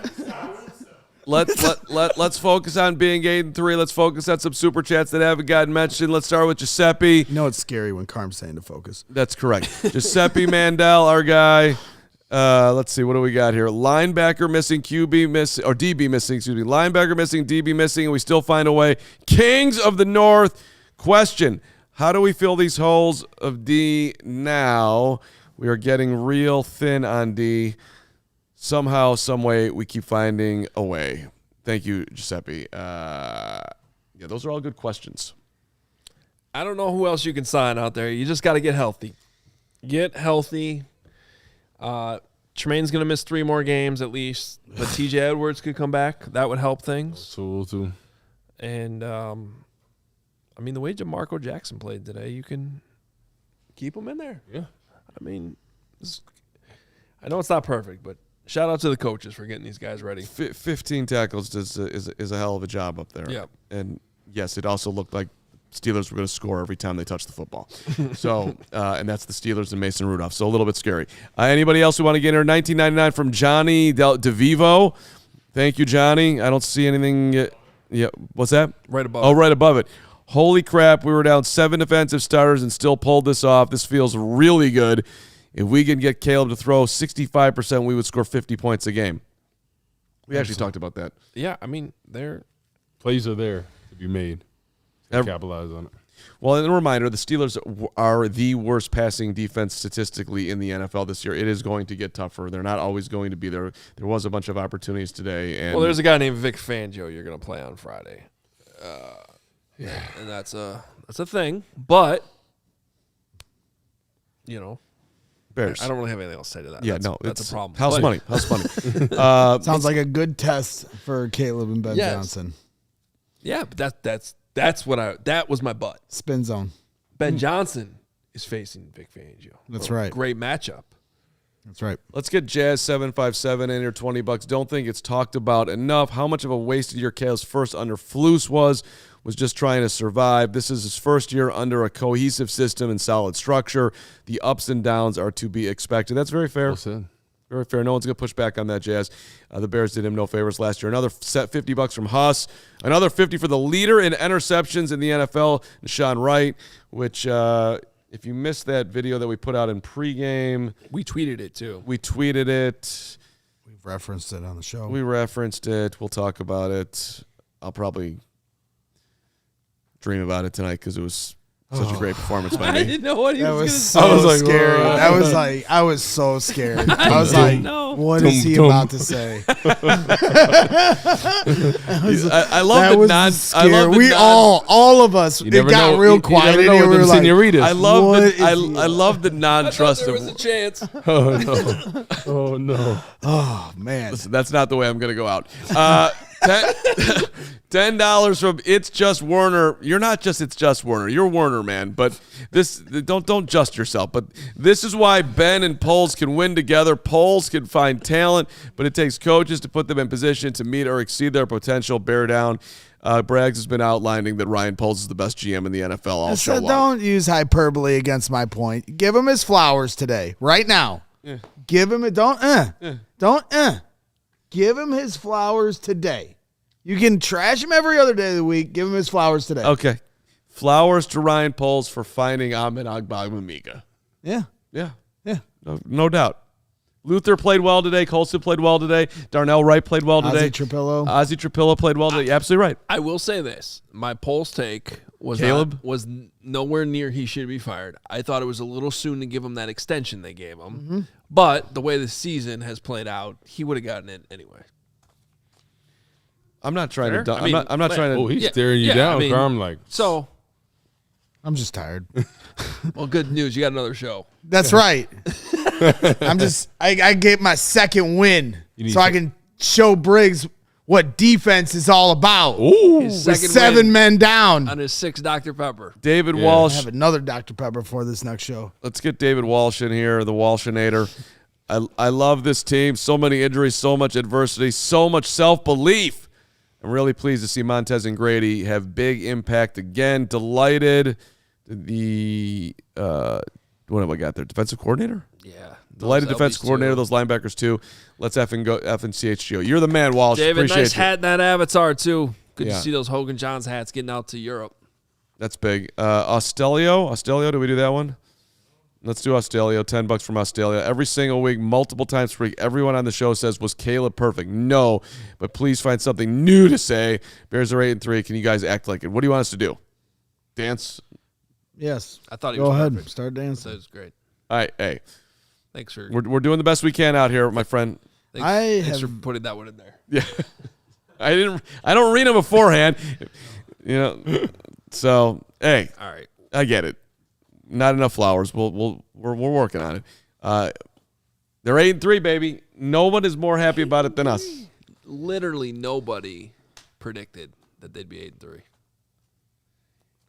Except I did. I believe they've hit their win total prediction from Vegas for the year. I thought that was 8.5. Okay. It was 8.5. At 0-2, Braggs had them the most optimistic guy of all time. You probably would have said they'll win 5 games. What would you have said at that point? I just was predicting my soon-to-be death when they were 0-2. Right. That was all. We got to get Huss's last super in here. $29. Had to add to Hoge. Thoughts quickly on my Avalanche. You better be wearing that jersey tonight. So Huss was very nice to give me an Avalanche jersey. There's no world in which I would wear that to the Blackhawks Avalanche game tonight, although I do appreciate it. And the Avalanche are really good. They have one regulation loss all season. Insane. So we'll have that coverage for you tonight. Hawks Avalanche. Yep, huge game. And Mario's been here all day grinding. And so make sure you're locked in with the CHGO Hawks guys tonight. Yep. It's a sellout. Huge tonight. It's going to be a big one. Great way to finish the day. Yeah. We can go Bears and Hawks. Huge win over the Avs tonight. Yep. And we're Let's go. We're going to we're going to be also honoring Kevin Kostelecki tonight at Carol's Pub at 5:30. So I'll be heading over there. Kevin, in your helicopter that starts in 15 minutes. Well, it starts at 5:30. They're going to be you start at Carol's Pub at 5:30 and you go till a long time, and then after that they're going to go to the store. Kevin passed away, gave us tremendous support on the show. He's going to get honored tonight. So if anybody's looking for something to do right tonight, over there, he was our guy. Yeah, watch some Sunday Night Football. We'll be at Carol's Pub. So there's that. Great job by everybody today. $20 from Steven from Carrie Huss, who is in the mood today. Huss. Have a great night. We'll see you tomorrow. Huss. Winning the Super Chat Battle, Huss. I was going to say Super Bowl. No, Super Chat Battle. Super Bowl. All right, it's been fun. Brick by brick coming up next. Ooh, I can't wait to We're see going that. nowhere. I We're can't wait going to see nowhere. that. First place Bears. First place Bears. First place Bears. Let's go. We all silly like the mayor.